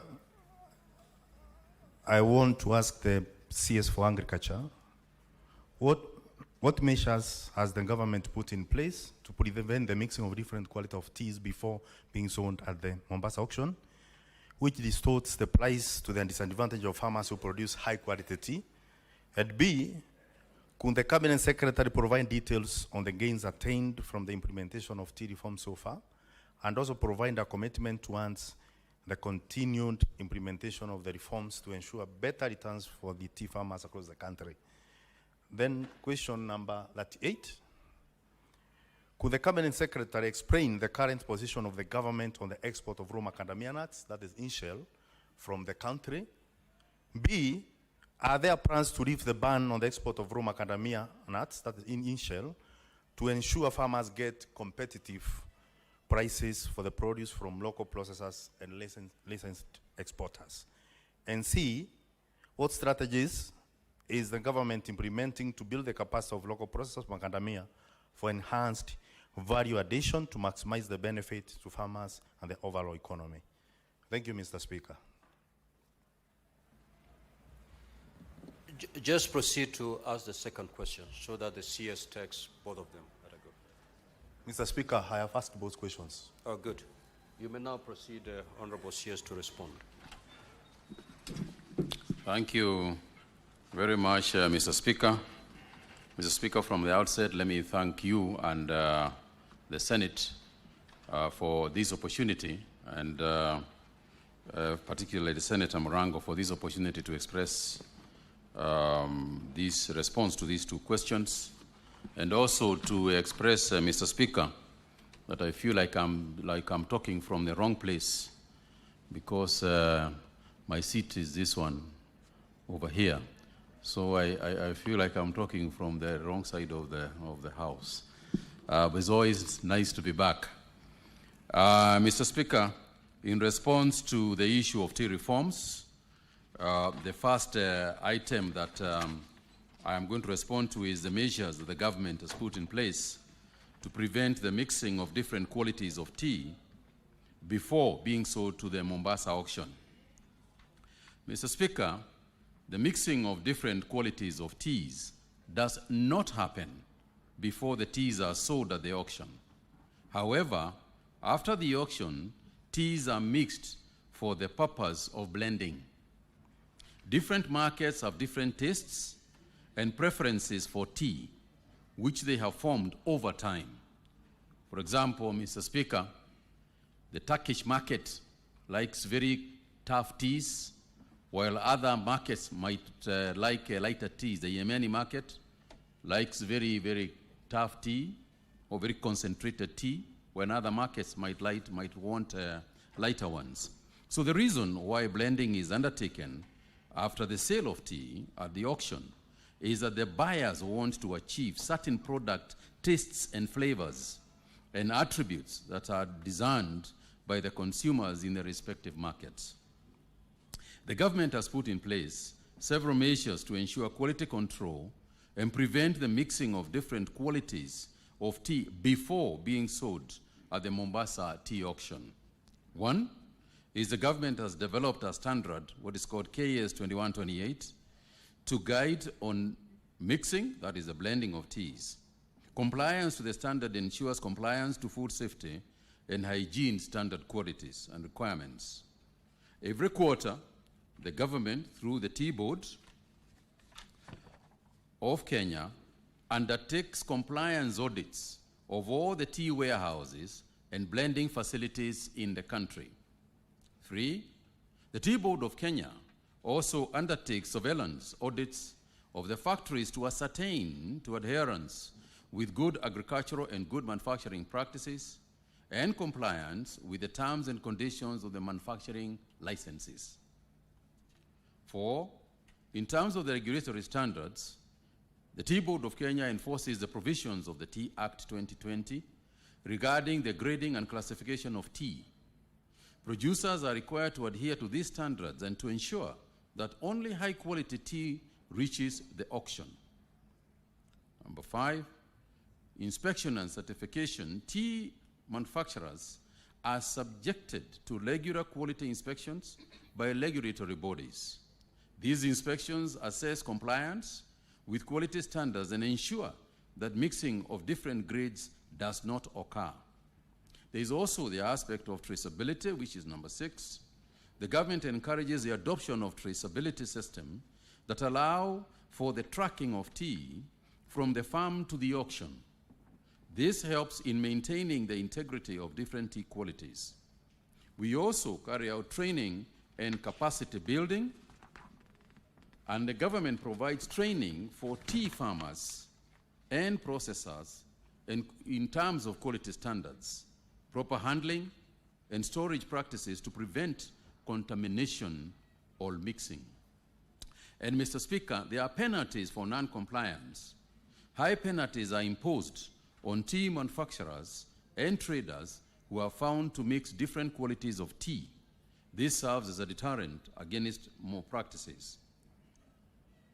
Mr. Speaker, in response to the Senator's issue, the Honorable Senator's issue regarding the gains that have been attained from the implementation of the tea reform so far, and also the commitment towards the continued implementation of the reforms to ensure better returns of tea farmers across the country, the overall objective of the tea reforms is to enhance the competitiveness of our tea industry in order to increase returns of tea growers and other tea value chains.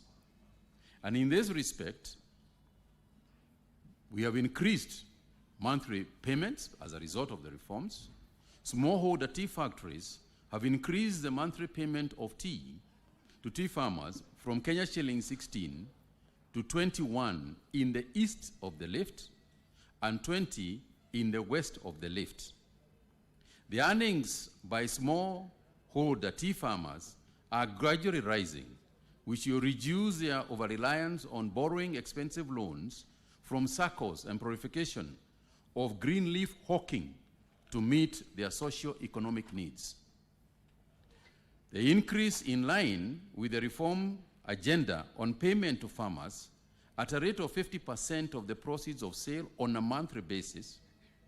The total payments have increased from Kenya shillings 50 per kilogram of green leaf in 2022 to shillings 59 in 2023 and 64 in 2024. Total payments have increased from Kenya shillings 34.7 per kilogram of green leaf in 2021 to 59 in 2023 and 64 in 2024. And this is in line, of course, with keeping up what the government tried to transform. The total payment to smallholder tea farmers increased from 44.1 billion in 2021, 67.7 billion in 2023, and 90.5 billion in 2024. Mr. Speaker, in response to the issue of indicating the good corporate governance practices, we have enhanced participation of smallholder tea farmers in management of tea factories.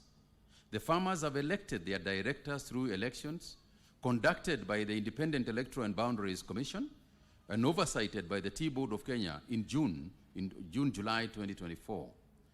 There is also improvement in good corporate governance among smallholder tea factories. We have also, in terms of the review of factory management agreements, as part of the reform process, all smallholder tea factories signed new management agreements with the Kenya Tea Development Authority Management Services Limited, and implementation began in July of 2024. The main objective of reviewing the management agreements was to remove skewed and exploitative clauses in the management agreements against smallholder tea factories and to reduce operational costs for smallholder tea factories by reducing the management agency fee, among other costs. The agreements provided for evaluation of the performance of the management agent prior to renewal of contracts, setting by small tea factories of annual performance targets, and payment of cost of staff seconded by the factory, by the management agent, by the agent. In terms of development of tea regulations under the Tea Act 2020, and in order to operationalize the Tea Act 2020, regulations and guidelines have been finalized and subjected to public participation in line with the Constitution and Statutory Instruments Act. These regulations are the Tea Levy Regulations 2024, the Tea Registration and Licensing Regulations 2024, Corporate Governance Guidelines and Code of Conduct for the tea sector, Guidelines on the quality of green leaf for processing by tea factories. The regulations will be forwarded to the relevant committee of the Senate and the National Assembly after consultations with the counties and the holding of national validation forums. Mr. Speaker, the Tea Amendment Bill of 2023. The Tea Amendment Bill of 2023 was passed by the Senate on the 8th of October 2024 and endorsed for presentation to the National Assembly. The Ministry has forwarded further amendments to the National Assembly for consideration in order to address the current challenges facing the industry and enhance the competitiveness of the subsector. Mr. Speaker, export earnings from tea have increased from 136.5 billion in 2021 to shillings 180.57 billion in 2023 and 181.69 billion in 2024. The number of export markets have increased from 82 in 2022 to 97 in 2024.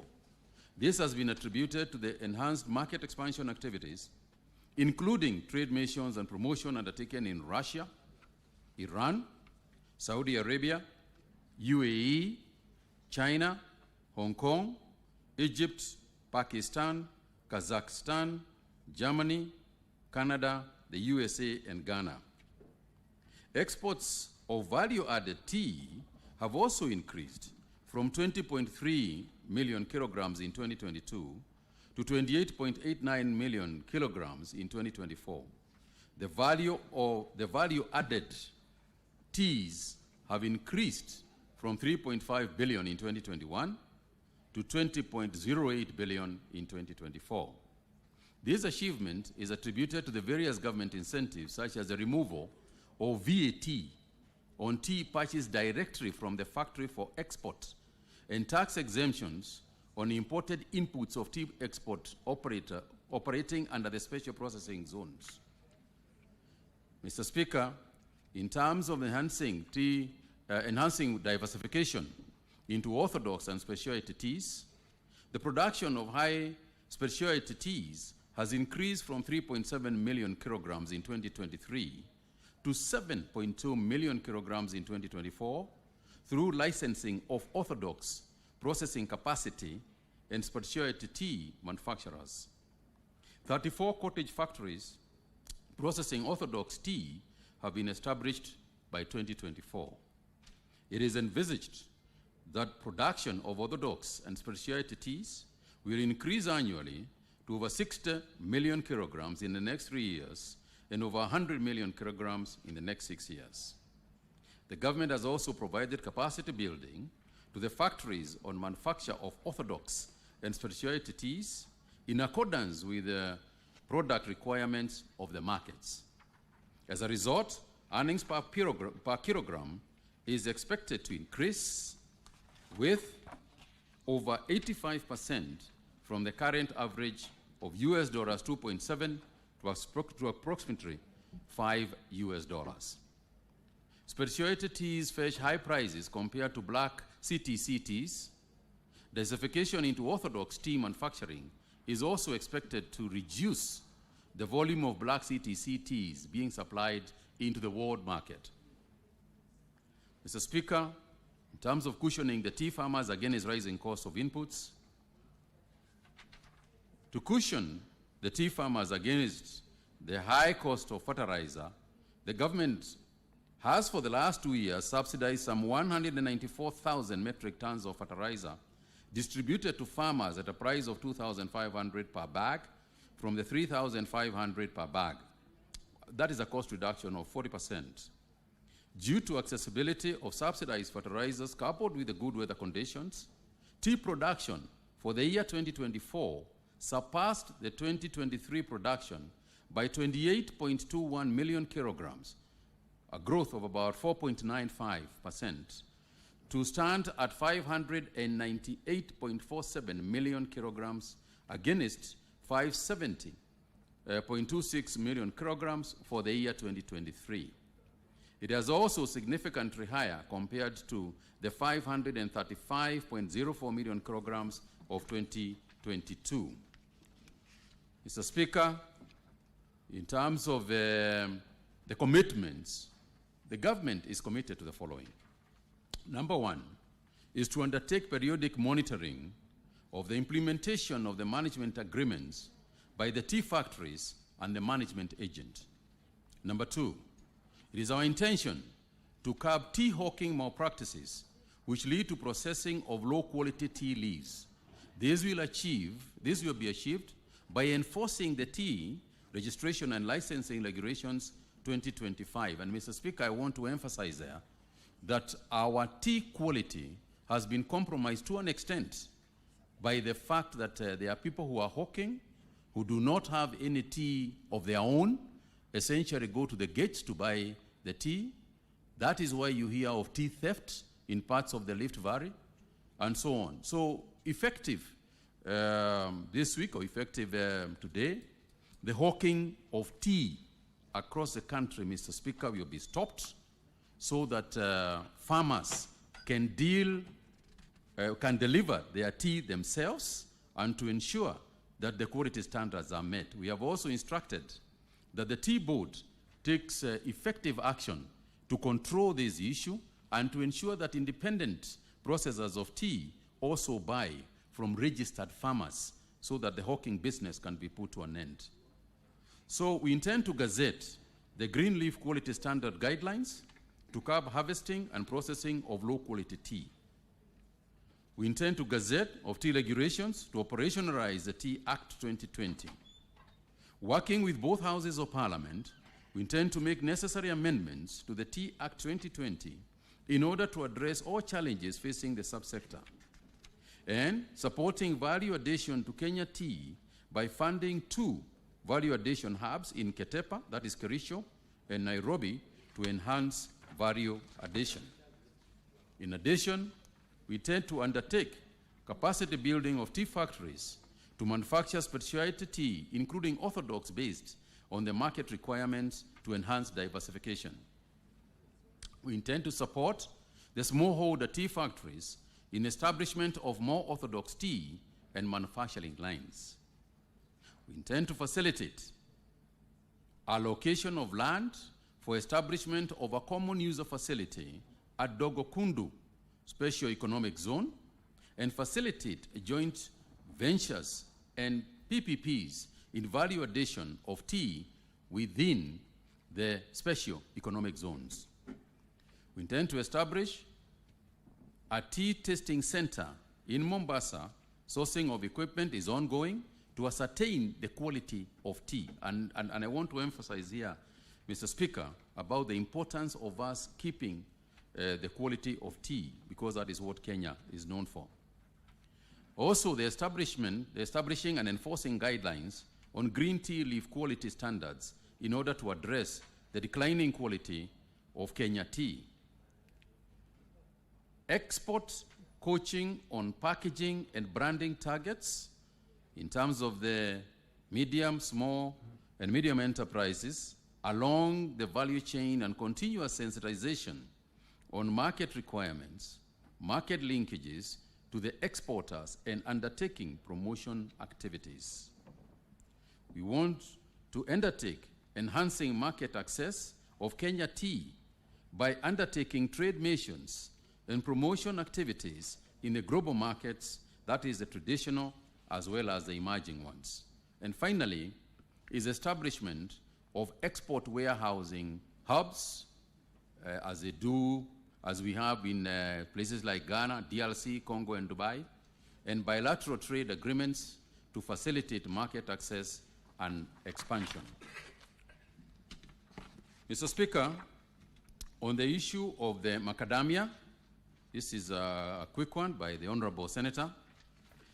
My response is as follows, that in terms of explaining the current position of the government on the export of raw macadamia nuts in shell, Mr. Speaker, the position of the government is that exportation of raw macadamia, nut in shell that is, will not be allowed. This position is provided for in Section 43 of the AFA Act 2013. Section 43 of the AFA Act 2013 prohibits export of raw macadamia among other agricultural products, except with the written authority of the Cabinet Secretary. And in this case, as a Cabinet Secretary, I see no reason why I should remove the prohibition. Because, Mr. Speaker, the implication of continued lifting of the ban on exporting of raw macadamia nuts would be that it would be inconsistent, first and foremost, with the government policy on the promotion of processing and value addition of agricultural produce, not just the macadamia. I've just referred to tea and talking about the value chain in tea, the value chain in all products that we are dealing with, because it's the only way we are going to create jobs for our young people. So the processing of macadamia nuts locally creates jobs in the manufacturing sector and boosts the economy through enhanced foreign exchange earnings. The macadamia industry in Kenya has created about approximately 200,000 jobs across the value chain. Continued exports of in-shell macadamia benefits only falling buyers who use it as a raw material in their manufacturing, which eventually competes with Kenya, particularly for the US and other markets. This results to loss of jobs in Kenya, in Kenya's manufacturing sector, and reduces export earnings, since the in-shell macadamia nuts fetch much lower prices compared to the kernels. From July 2023 to February 2025, for example, the country has earned 8.7 billion by exporting some 10,670 tons of macadamia kernel against 2.3 billion from exporting 14,384.36 tons of in-shell, that is unprocessed macadamias. This translates to an average price of 161 shillings of in-shell macadamia against an export price of 816 for kernels. So, Mr. Speaker, I have given a table there which establishes what I have just read, and I'm sure the honorable members will see that. So the country earns a lot more by exporting processed macadamia nuts than exporting in-shell, raw, and processed macadamia. So in terms of the plans we have, whether we have got any plans to lift the ban on the export of raw macadamia nuts, to ensure that farmers get competitive prices for their produce from local processors and licensing exporters. Obviously, Mr. Speaker, it is in the ministry's interest that macadamia farmers are kept happy, that we ensure that the protection of farmers is the only way we can grow the processors, because there is no processing of macadamia nuts if there is no growth of macadamia nuts. So some of the strategies that will ensure that farmers get competitive prices for macadamia nuts are that, one, farmers will be assisted to form cooperatives within their counties or even across counties. Through the cooperatives, farmers can negotiate with the local processors and exporters. And Mr. Speaker, towards this end, about 2 weeks ago or so, we had a meeting in my office with macadamia farmers, and we agreed on the way forward as far as that process is concerned, because certain middlemen are taking advantage of the farmers who are not reaching the processors. The way to reach the processor is to ensure that they are working together in cooperatives or circles. Processors and exporters will enter into contractual agreements with the farmers directly and witnessed by both the county and national governments. The farmers have been requested to also register, and I put this request to the farmers, to register in the Integrated Agricultural Management System, that is KIAMIS, to ensure that they benefit from the government subsidy programs that exist and which are now only accessed through KIAMIS. And number 4 is the formation of a multi-stakeholder macadamia nut standing committee to deliberate on farm gate prices and develop a mechanism to determine farm gate prices to avoid farmer exploitation. This may be achieved through collaboration with the county governments as well as the key value chain players. And Mr. Speaker, this multi-stakeholder macadamia nut standing committee is under the AFA oversight, and which is going to be a new body to deal with those issues that I have alluded to. So the government is working with its agencies, and the processors will endeavor to implement a guaranteed minimum price of 100 shillings. And I emphasize that is the minimum price, because if you note, Mr. Speaker, some 2 years ago, in fact 1999, those prices went all the way, not 1999, 2019, those ones went all the way to over 200 shillings per kilogram. So that is a minimum price to protect, to make sure that farmers don't make losses. But obviously, if we expand the market, hopefully the farmers will continue to earn a lot more than that.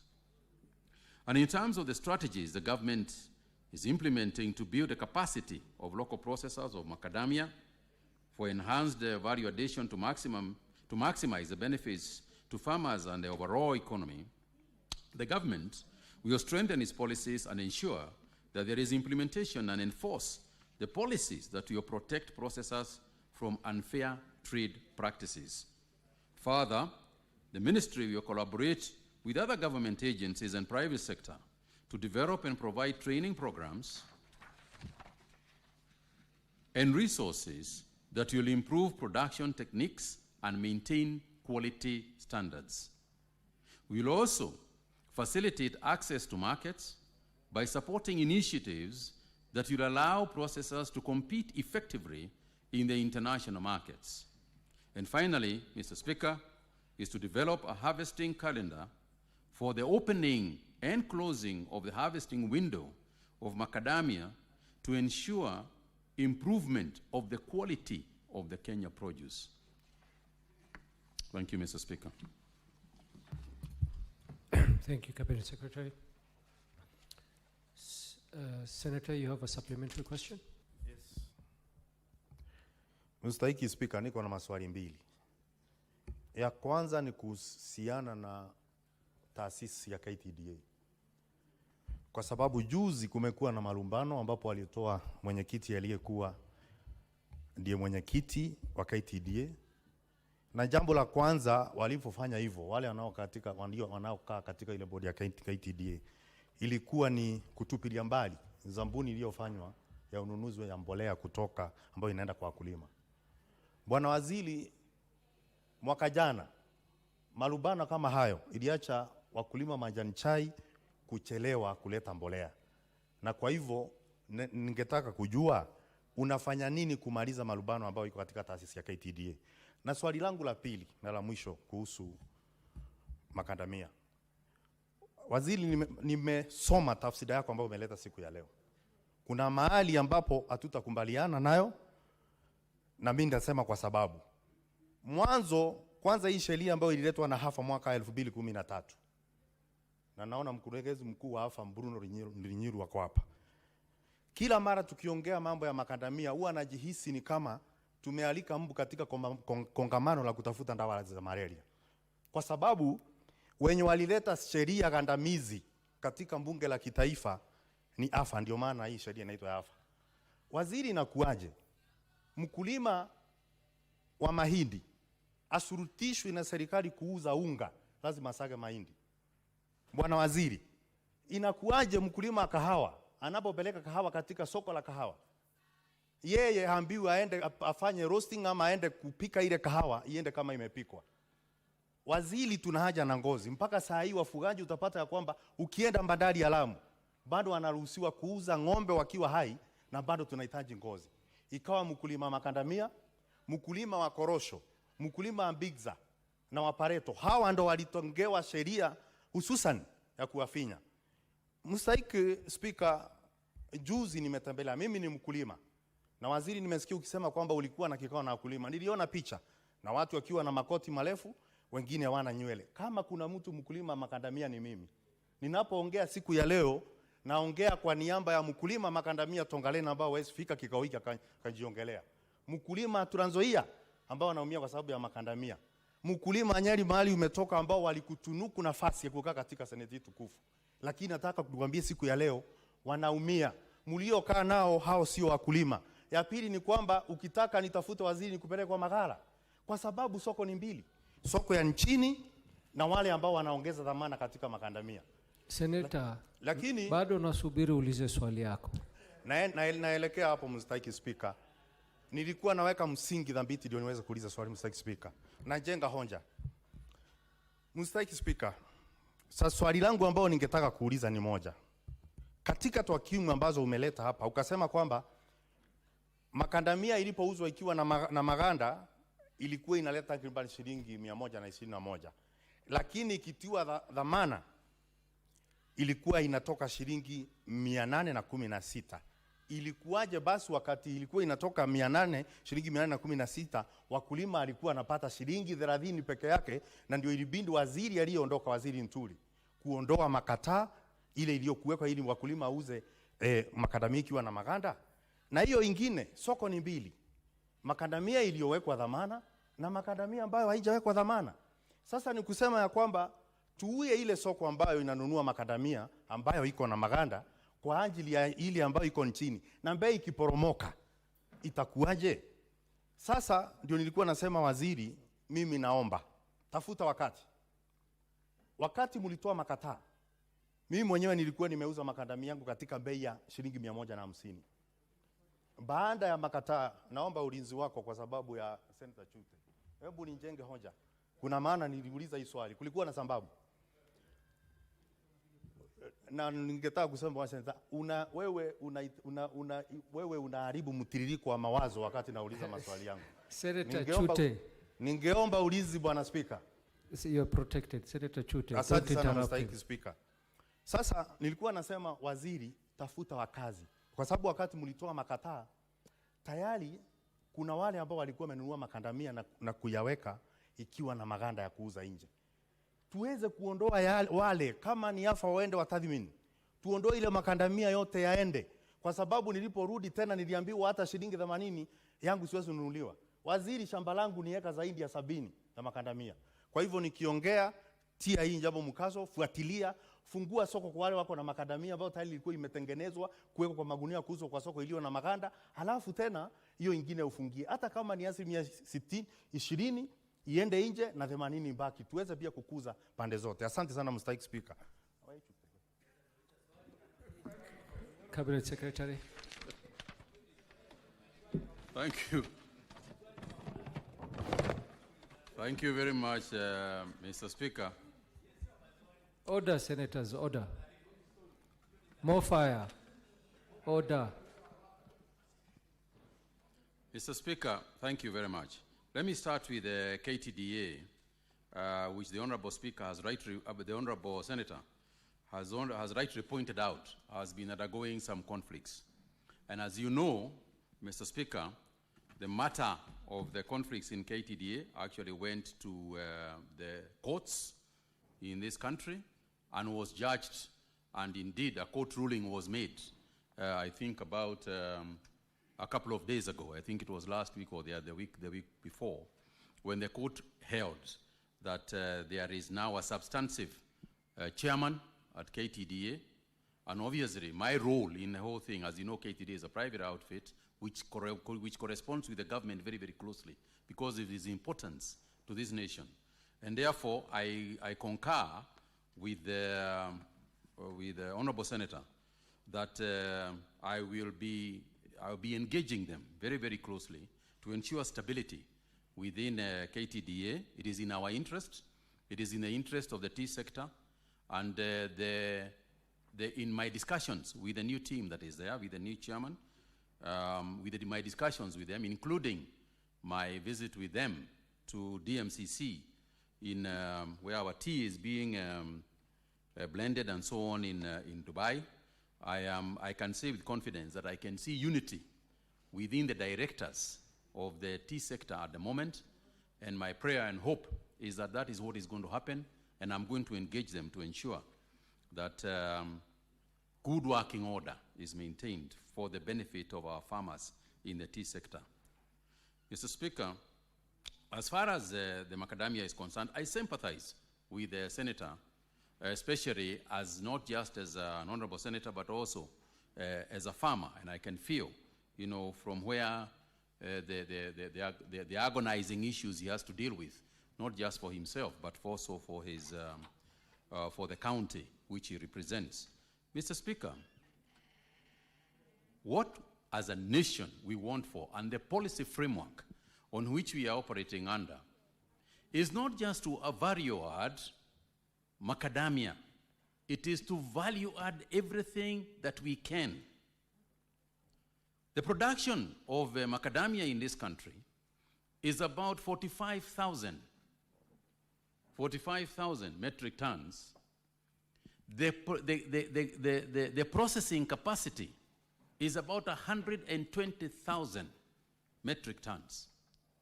So, Mr. Speaker, I think what the Senator and I can agree on, and what the House, what the Honorable House can agree on is this, that if indeed we were to go all kennel and start earning the amount of money that we can see that we can earn at 800 and over 800 shillings per kilo, it is important that that ability also be seen in the price of macadamia to the farmers.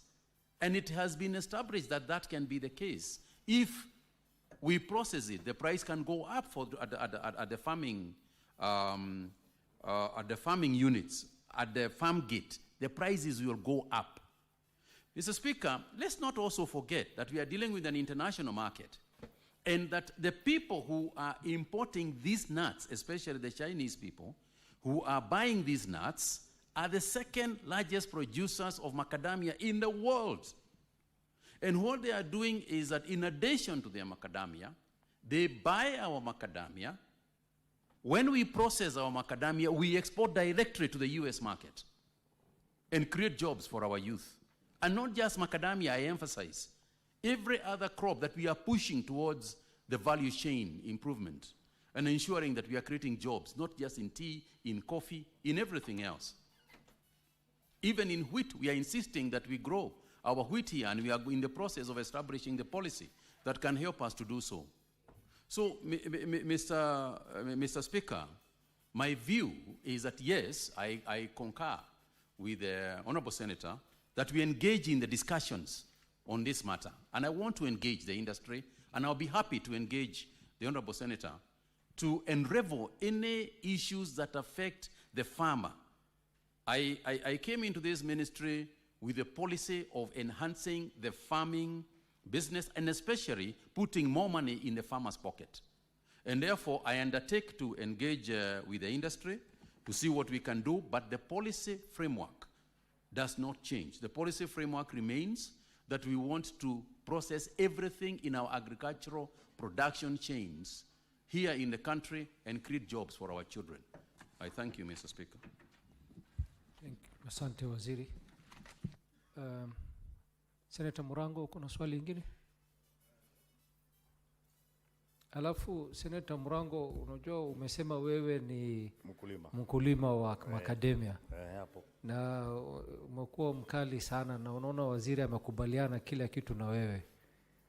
Sasa ukiwa mkulima wa Macadamia na unafuatilia maneno ya Macadamia, iko mgongano wa kimaslahi hapo? Waziri nadhani amekizana na kila kitu ambayo nimesema. Hatukunja kumbaliana. Lakini amesema tunafaa tuendelee na kuongea. Waziri, mimi ningesema hivi kwa ufupi. Uchukue nafasi uweze kutembelea wale watu ambao ndo wanauza makandamia kutoka nje. Ili uangalie hata kama ni quota system kama inaweza enda. Na ukifanya hivyo, kwa sababu naweza kuambia kama mkulima, bei tayari imeshuka. Niliuza 150 na naongea kwa niaba ya wakulima. Saa hii hata nikipeleka na shilingi 80 siwezi nunuliwa. Kwa sababu wamejaza magara, wamejaza kila mahali na yendi marufuku ilikujia katikati. Kama kupewa nafasi ya kuondoa jamu ya ile makandamia ambayo walikuwa tayari washanunua, alafu tuendelee na hiyo ingine, itakuwa ni vizuri zaidi. Kwa hivyo, what is your point of order, Senator Hillary? Thank you, Mr. Speaker. In your intervention and directives to the Honorable Senator Murango, I did understand you to inquire from him as to whether there was a possibility of conflict of interest. He has instead talked to the Honorable CS instead of responding to the chair. Is he in order, Honorable Speaker? Yes, Senator Wakili, thank you very much for reminding Senator Murango that before even he went to explaining his matters to the CS. And Senator Murango, you need to address the chair. You cannot be addressing the Cabinet Secretary directly. Can you please respond to what Senator Hillary has rose on? Asante sana mstahiki Speaker. Sijui kwa nini Senator Mbonimeta nipendi.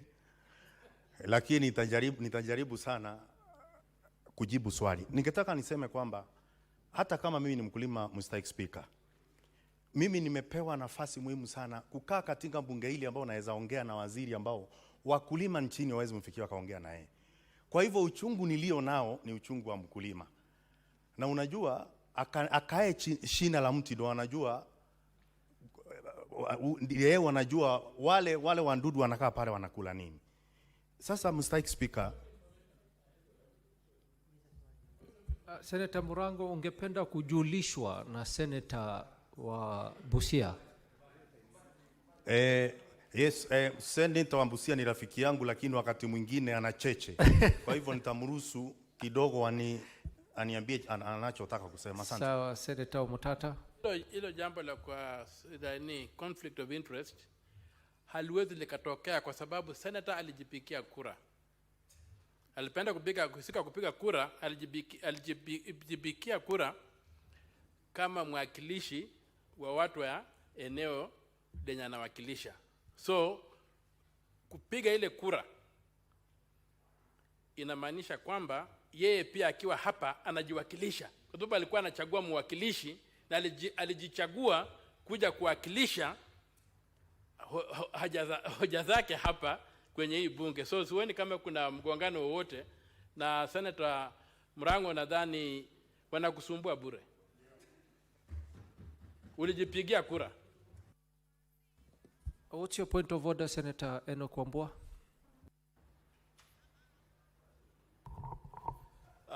Mr. Speaker, for purposes of order in this House, so that we don't stifle debate, I've heard Senator Bomet insisting that the Senator of Kirinyaga clarifies on whether there is a conflict of interest because he's a farmer of Macadamia. Mr. Speaker, that reminds me that a few days ago, no other than the President of the Republic made mention of the fact that people that don't keep livestock cannot talk about livestock, that we should stick to Ndengu because we are Ndengu farmers. Mr. Speaker, that line of thought is very dangerous for this country. That now if a senator keeps a goat, a single goat, and there is a matter here that is discussing goats, that senator now is barred from bringing issues to do with goats. Mr. Speaker, let us allow debate to flow, and in fact, we should be very happy that we have one among us who is a serious macadamia farmer raising issues for and on behalf of his colleagues in the macadamia sector. Mr. Speaker, I wish that you'll warn Senator Bomet to desist from stifling debate. What's your point of order, Senator Hillary? Mine, Mr. Speaker, was not to stifle debate in any way, or otherwise to impute some conflict of interest. It was an inquiry to the concern raised by the Honorable Speaker to the member who is the person, Senator Murango, as to whether or not there would exist conflict of interest. Otherwise, I fully associate myself with the fact that it is indeed a better option when a participant in farming who does the farming is the person asking the question. He has knowledge, he has experience, and you'd be able to support the business, the agricultural business that is engaged in. Thank you, Mr. Speaker. Very well. What's your point of order, Senator Paul Thangwa? Asante sana Bwana Spika. Nilikuwa na kuomba umwadhibu mwenzetu hapa, lakini amejitetea kwa kusema yale amesema, lakini ni vizuri ijulikane katika jumba hili Bwana Spika, wakati mwingine mawakili wako na madharau. Sababu kila wakili anaposimama hapa anasema mimi ni wakili, mimi najua hii, mimi nitasema hivi, lakini wakulima wakipewa nafasi waongee. What's your point of order, Senator wanyamaze? Bwana Speaker. What's your point of order? No. He's on a point of order. The senator for Kiambu cannot impute bad faith on lawyers. No, it is incorrect. It is incorrect.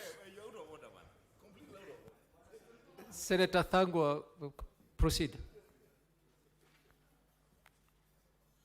Asante Bwana Speaker. Sina mengi ya kuongeza. Umeona tu wakili mwingine amesimama. Hawatupi nafasi sisi ambao sio mawakili tuongee.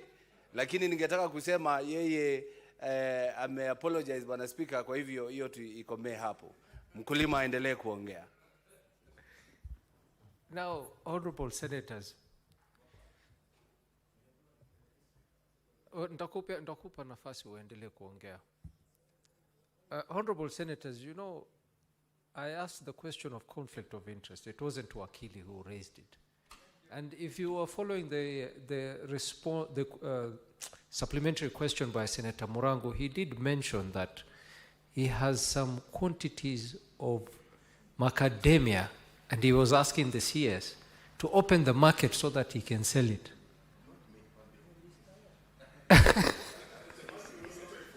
But very well,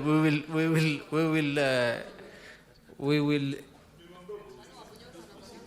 will proceed with the supplementary questions. Senator Murango, can you, but this time go straight to the question. Don't lament too much. Asante sana Mr. Speaker, lakini vizuri kusema ya kwamba pia Waziri Sigei ni mkulima majani chai na ndiye amedhamini sheria ama mswada ulioko mbele yetu ya kudhibiti majani chai. Sijui kama yake pia ni kama yangu ama iko namna gani. Lakini vizuri ijulikane hivyo. Mr. Speaker, mimi nilikuwa namalizia. Na ninakuuliza waziri, kwa sababu mambo tunaosema ni magumu kufungua soko, lakini nyoka angeficha sumu yake, watu wengi wangemtumia kama kamba. Toa sumu kidogo ili wakulima waweze kufaidika, kwa sababu kwa sasa wakulima wamebaki kula njandala, kukula makombo, kwa sababu wale wakiritimba na wale wanajiita ongeza dhamani ambao wako katikati. Mstahiki Speaker. Na kwa hivyo Mstahiki Speaker, mimi najua niliyosema na ningetaka niongezee niseme ya kwamba ulioniuliza Mstahiki Speaker, mimi sina haja yote, mimi siuzi makadamia katika soko ya nje, na yangu nauza mahali wakulima anauza. Na juzi Mstahiki Speaker, mimi nimeuza tani 50 ya makadamia. Kwa hivyo ninapoongea naongea kwa niaba ya ule mkulima mdogo ambaye ako na miti 3 ambaye hawezi kufika hapa akajitetea mbele ya waziri. Naongea kwa wale wakulima wanaoishi katika milima ya Nyambene kule Meru, ambao hawezi kutelemuka kuja mpaka Nairobi kujiongelea. Kwa hivyo nisimamapo hapa nitatetea wavuvi, nitatetea wakulima wafugaji wote wale, kwa sababu sisi sote ni Wakenya. Na tunapoondoa ukabila tuondoe na ubaguzi wa wakulima. Kama sheria ipo, iwe kwa mahindi, iwe kwa lima korosho, iwe kwa mkulima makadamia. Na kwa hivyo ndo nilianza kwa kusema sheria katika ibara ya 53 ya kusema makadamia mpaka iuziwe mwenyenye ili iongezwe dhamana. Ni sheria gandamizi, si sheria ambayo iko sawa. Asante sana Mstahiki Speaker. Asante Senator Murango, na bado hujauliza swali. So tutachukua maswali mengine kutoka maseneta wengine. Senator Mtata, do you have a supplementary question? Yes, I have a supplementary question for the Honorable Cabinet Secretary. And my supplementary question is that Kenya is not a communist state to be governed in terms of private property to be determined by the state. Article 40 of the Constitution prohibits the arbitrary denial of property rights. So a macadamia farmer is a property rights owner. That property is his. And if the state believes that there's a public purpose to be earned by banning the export of raw macadamia or unprocessed macadamia, then the state has an obligation under Article 40 to compensate the farmers of macadamia the value that they lose by not exporting their macadamia out. They cannot be used as sacrificial lambs to give people employment. When they go to grow macadamia, they grow macadamia to make money. They don't grow macadamia to have some Otieno, Alhaji or Sobo to be employed, or Mr. Ojanda here to be employed. They grow macadamia to make money. And macadamia is their property. The state has absolutely no right to deny them the maximum benefit of their property. And if there's a public purpose that the government has in terms of creating jobs by retaining the raw material locally, then the government has a duty and an obligation to make sure that it compensates the farmer what they lose by being denied the global market. I don't think the government has got any rights to do what the minister said, and I think the minister needs to apologize to this House by saying that I will not. Who are you? You will not do that as who? This is a government of law, not a government of men. Senator Mtata. Yes. Thank you, Mr. Speaker. Thank you. Let's take another supplementary question from Senator Chute. Thank you very much, Honorable Speaker. Let me take this opportunity to congratulate our CS for Agriculture.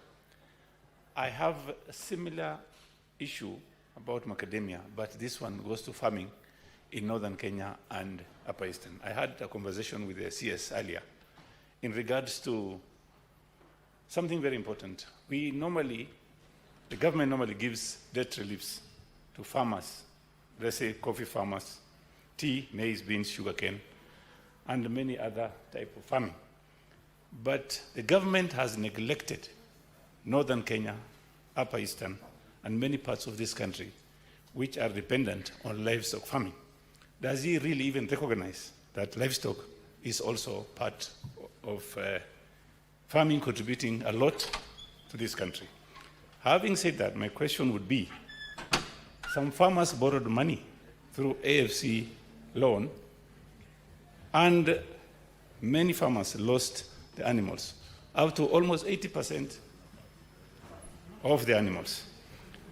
And a farmer in Marsabit cannot afford to pay that AFC loan. My question would be, will the CS help the farmers who are unable to pay AFC loans, just as what is happening to farmers in other parts of this country, like farmers being given a subsidy on fertilizer and many, many other subsidies?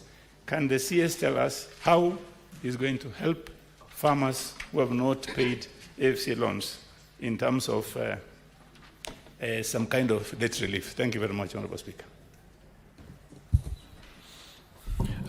Cabinet Secretary, you may respond to those two questions. Thank you, Mr. Speaker. Mr. Speaker, again, on the issue of the Honorable Senator from Kirinyaga, I think, yes, we had agreed that, and I take what he said very, very seriously about visiting the macadamia nuts farmers where they are to see and talk to them about the plight that the farmer has. And it is my intention, our intention as a government, Mr. Speaker, that indeed we protect the farmer and make sure that the farmer benefits to the wildest extreme possible, and we will do so. Mr. Speaker, and therefore I will take up the issue with the Honorable Senator. Mr. Speaker, on the issue of the public purpose, my friend Senator Omtata, first and foremost, Mr. Speaker, you know, laws are made in this House, and laws are made in Parliament. So the only position I would humbly submit, Mr. Speaker, that I can stand here to speakers is a Cabinet Secretary in a position that is created by the Constitution and this House. So that is indeed the position on which I am speaking. Mr. Speaker, the power or the regulatory framework on which the Senator referred to actually are again anchored in law, in the AFA Act of 2013, Section 43. And it is the one that actually allows the Cabinet Secretary for Agriculture, not Mutahi Kagwe, but the Honorable Secretary for Agriculture, to make the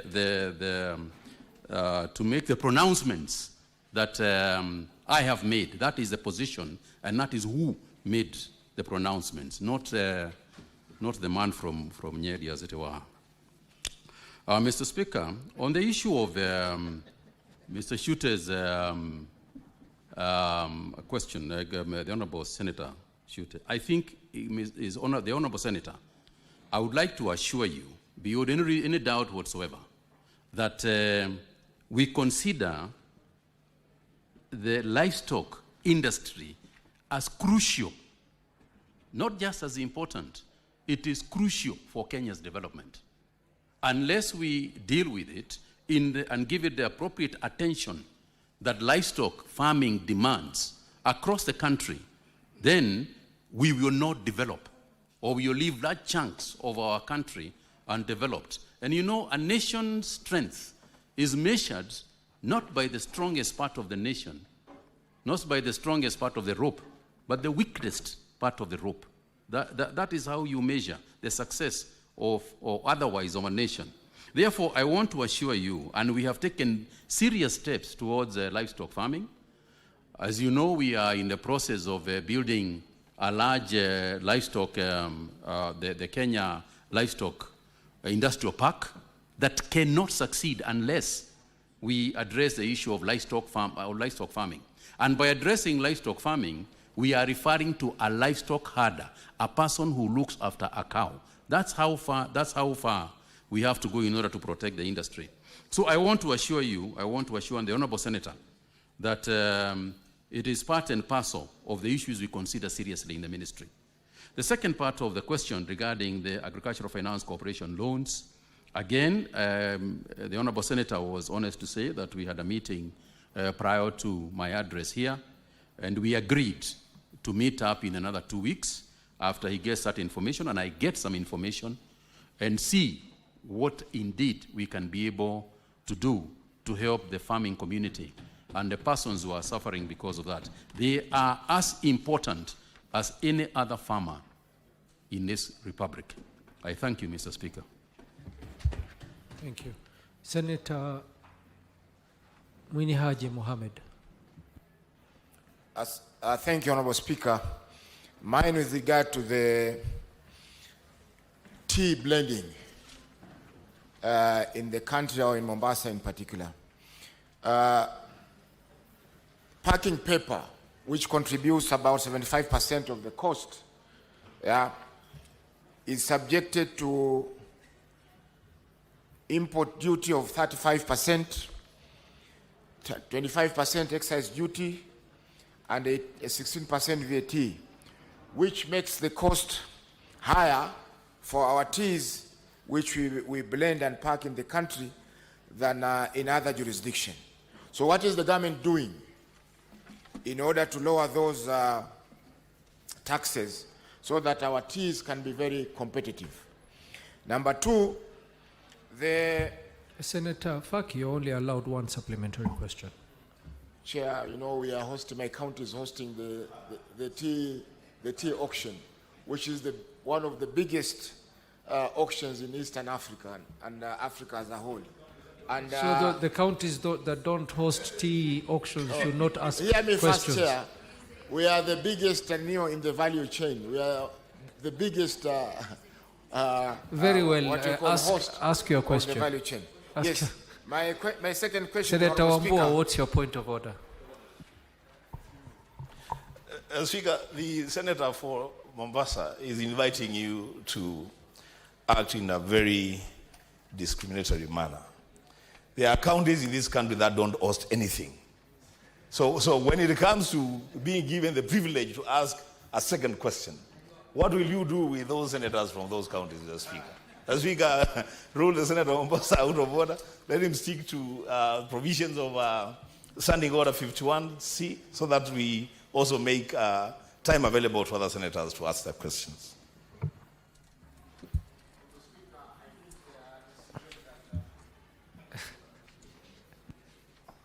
I didn't insinuate that counties that are not growing or doing any tea are useless. What I'm saying is that as the person who contributes much more on the value chain of tea, I'll be allowed to ask the second question because it is equally important. Thank you. The EPZ Act, Part 8, exempts Senator Onyonka, please.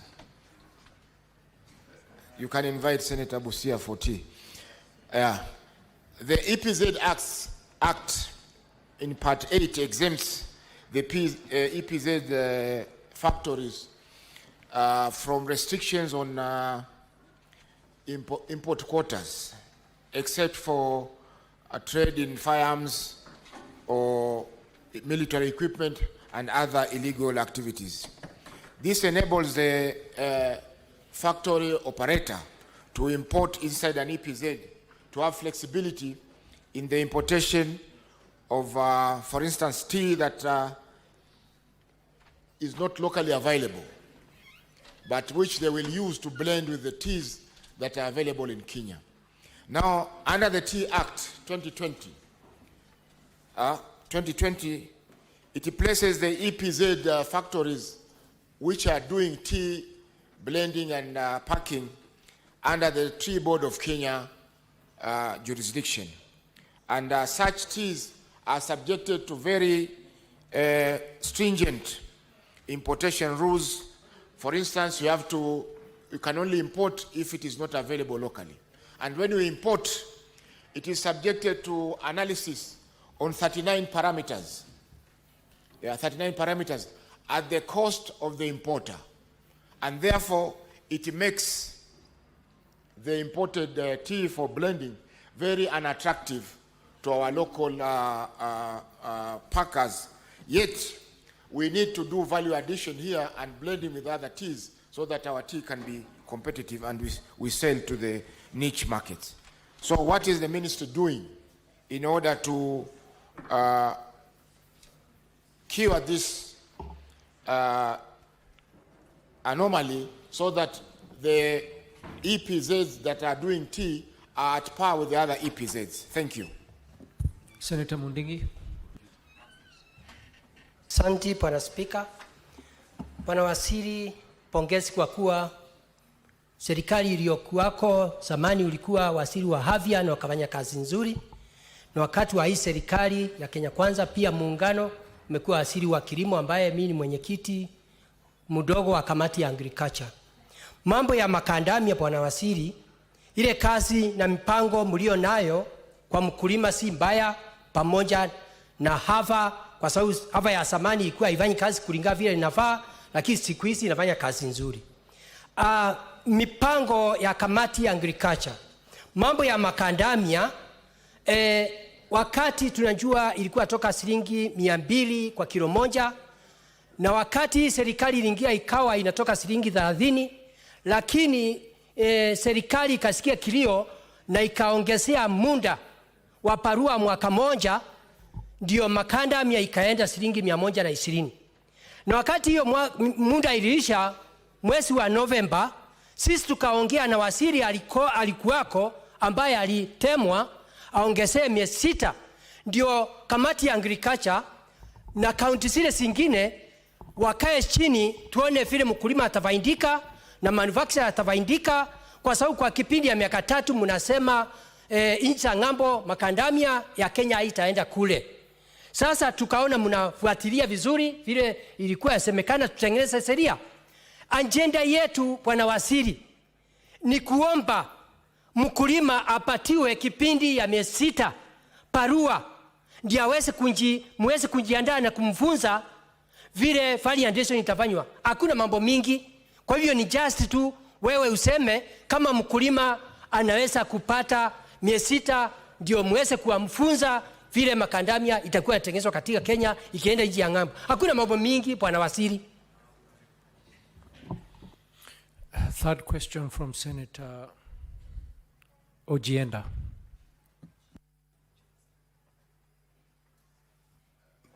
Thank you, Mr. Speaker. My follow-up question is specific to AFA.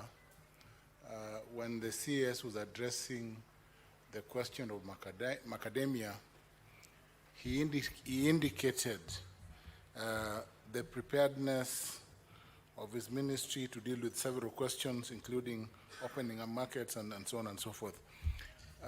The AFA Act deals with scheduled crops under the Crops Act, and we know that recently, Mr. Speaker, and the CS will address this, the Sugar Act 2024 was enacted, and we are now dealing with regulations under the Act. We have 2 statutes underway. We have the Rice Bill under consideration and the Cotton Bill under consideration. Could the Minister explain whether it is the intention or the policy of his ministry to take away crops, scheduled crops, and make them independent and take them away from the administration by AFA under the Act? Or is it the ministry's policy position to consolidate, and how does this impact on the administration and the structure of AFA when crops are taken away and there are specific directors elected or appointed, elected indeed, to represent certain scheduled crops that are now taken away from the administration of AFA? Thank you, Mr. Speaker. You have a point of order, Senator Onyonka. Okay, let's allow the CS to reply to those 3 questions, then we'll take some more supplementary. Cabinet Secretary. Thank you very much, Mr. Speaker. Mr. Speaker, the issue, first and foremost, related to the packing that the Honorable Senator from Mombasa raised in terms of the costs, sheer cost. I could not agree with the Senator more. This is a matter that we have raised with the Treasury, and I actually raised the matter also in my presentation to the BPS in the National Assembly, that if indeed we want to develop the value chain and we want to pack tea and take it out of the country as packed tea and therefore creating jobs, just like we are trying to do with Macadamia, then it follows without saying that the approach of the entire value chain has got to be multifaceted and from a no-government approach. That is to say that you cannot give with one hand and take with the other. So if we want to develop the packing, because packed tea from Kenya, once you pack tea from Kenya, it will be 3 times as expensive as packed tea, for example, in Dubai. And this is as a result of the increased taxes related to packing paper. Therefore, Mr. Speaker, we have engaged the Treasury to ensure that this and other measures, not just this one, these are and other measures that can be a hindrance to the value chain development are removed. And it's a matter that I have written to and raised. And I would like this House, when it comes to the issue of budgets, supporting budgets, discussing budgets, I would appeal to this House and the National Assembly to also look at it from a holistic perspective, to look at the budgeting process as a holistic approach to resolving the many areas and growth areas that we are looking at as a nation. Mr. Speaker, on the issue of EPZ and the blending of tea, it is indeed true that countries across the world kind of protect what they have first to ensure that the local industry is not affected and people don't come and say that they are blending when, as a matter of fact, they want us to come and utilize it locally. So I agree with you that it is necessary, I agree with you through the chair, through the Speaker, I agree with you that it is necessary to do anything possible, if it means importing and then blending it, creating more jobs in our nation, whether it is coffee, whether it is tea, if it means that we're importing and blending it here, the way they do it, for example, at the DMCC, then it makes sense to us. Because again, we are creating more jobs. And we have done that before. We have done it with teas from across the world, where the buyers, to create specific teas for buyers overseas, we have imported teas to blend them here. And we would like to blend them here as much as possible, not to blend them out there, because the minute you blend them out there, you export jobs. If we blend them here, we create jobs. So I would like to assure the Senator that, again, the Tea Board is looking at the entire policy framework. Because for me, the sing-song is jobs, jobs, jobs, jobs. As long as we can create jobs, whatever needs to be done, and as long as we can increase our exports, whatever needs to be done, we will proceed to do. Mr. Speaker, and I want also to thank the Honourable Senator, for hosting both the coffee and the tea auctions in Mombasa. That is where we are heading for straight after this discussion to deal with some of those things. Mr. Speaker, on the issue of macadamia, the Senator the Honourable Senator raised the issue of the solution that lies in terms of the eliminating or getting rid of the current bulk. Because what essentially, I understand you correctly, Senator, is that you are saying that the bulk that is there, the oversupply that currently exists as a result of us stopping the one that was leaving. I think, as I said earlier, the best way is to engage together. And we discuss this matter because there are 2 solutions to it. One solution is what you are proposing. The other solution is to ensure that the persons who are processing, since they are saying they have got 120,000 metric tons capacity to process, and they are saying that the market is wide open and there is demand, then, just like we did with the wheat farms, the best way is to say you are the processors, uptick everything we have got at once, so that we do not have bulk oversupply that is therefore creating a downward spiral in terms of the pricing. But nevertheless, whether it is downwards or otherwise, The price set is a minimum of 100 shillings. That is the price set, and that is the price agreed upon. So it is actually illegal. It is actually illegal for a processor to come and propose buying at less than 100. But I suspect that what could be happening is some middlemen could be buying from the farmer, suppressing the farmer price, and then going and getting their normal price at the processing. And one of the reasons why we want to engage the farmers directly is exactly this issue. If we had the farmers cooperative or farmer circle engaging directly with the nut association, it would be very easy to deal with that issue, to say nobody is going to pay less than the agreed amount. And that's where we would like, we would like to get. So the important thing is for us to very quickly, and I urge the honorable senators and the other members of in leadership and those in leadership to really help us to get these farmers together so that we can be able to benefit. There will be resistance because people in that business are not also just going to sit back and watch the farmers getting together and eliminating them. So you can expect some resistance. But I think that the end here justifies the means. And I think we have to do what it takes. On the issue of the issue raised by the Honorable Senator regarding the Sugar Act and regulations thereof, the policy of the government is to consolidate as much as we can because it makes it easier. It's cheaper for the taxpayer when we consolidate when we as many of the crops, of the scheduled crops as we can. However,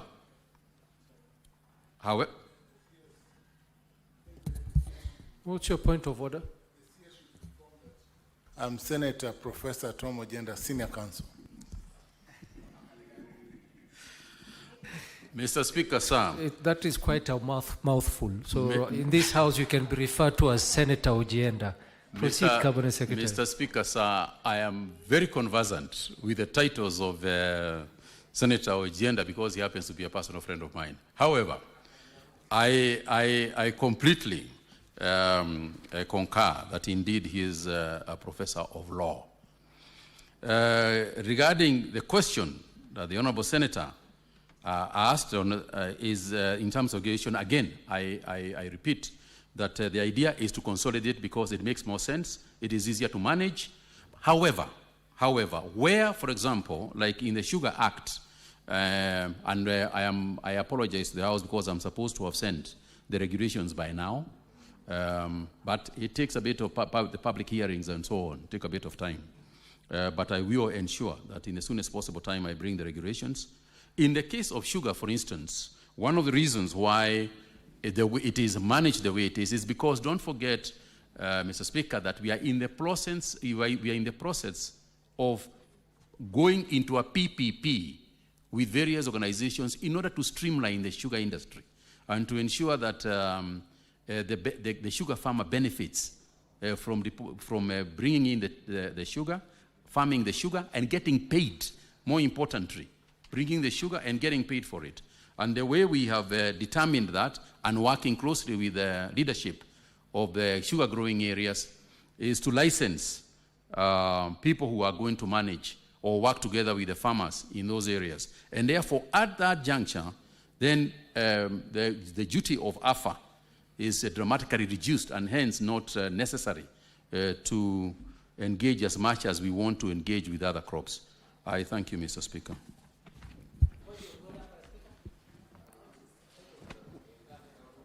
What is your point of order? And the Cabinet Secretary has already sat down. Bwana Spika, swali langu sisi wakulima ana sinda na mambo ya kuelimishwa, mambo ya society na mambo vile makadamia itauzwa. Tunauliza ni ungumu gani ama ni usito gani uwezi kumbalia mkulima miezi 6 ndio sisi tukiwa kamati ya agriculture na wale wengine ndio tuwaelimishe. Tunataka makadamia iwe variation kama manjani kama kahawa. Kwa hivyo sisi tunauliza ni ungumu gani uwezi kutoa barua kwa kipindi ya miezi 6. Hiyo ndio swali langu, Bwana Speaker. Okay, Cabinet Secretary. Mr. Speaker, we did agree that vile tumekubaliana ni kwamba tukutane tusuruhishe hiyo maneno mkutano ile tutafanya, lakini kutoka hapa nilivyo siwezi kuamua mara moja, kwa sababu ni lazima nisungumuze pia na wale wengine, nisungumuze na nyinyi, nisungumuze na Macadamia nasi, nisungumuze na wale processors, ndio tusuruhishe hiyo maneno. Asante sana Bwana Speaker. Asante waziri. Senator Esther Okinyuru.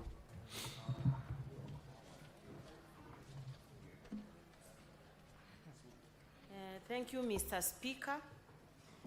Allow me to first congratulate the new cabinet secretary in that department. My question is, farmers in both Kisii and Nyamira counties have actually tried to deal with the issues of low prices, low quality, and consequently low bonus. Because when I look, recently they held a meeting last month which brought together Nyansiongo Tea Factory, Ogembo Tea Factory, Everege Tea Factory, Nyamache Tea Factory, which is on the west of the Rift. Tea which is on the east of the Rift is termed of high quality, and farmers in those areas get quite some wholesome bonus.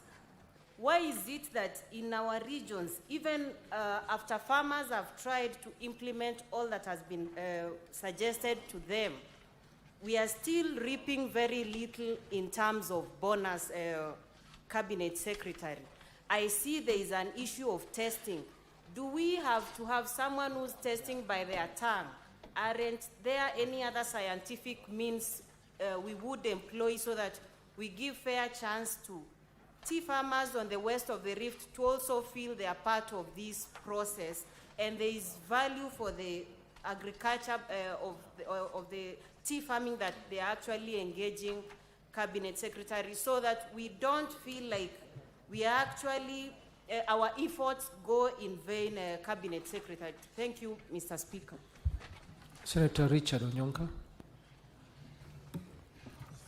Thank you, Mr. Speaker. I would like to make a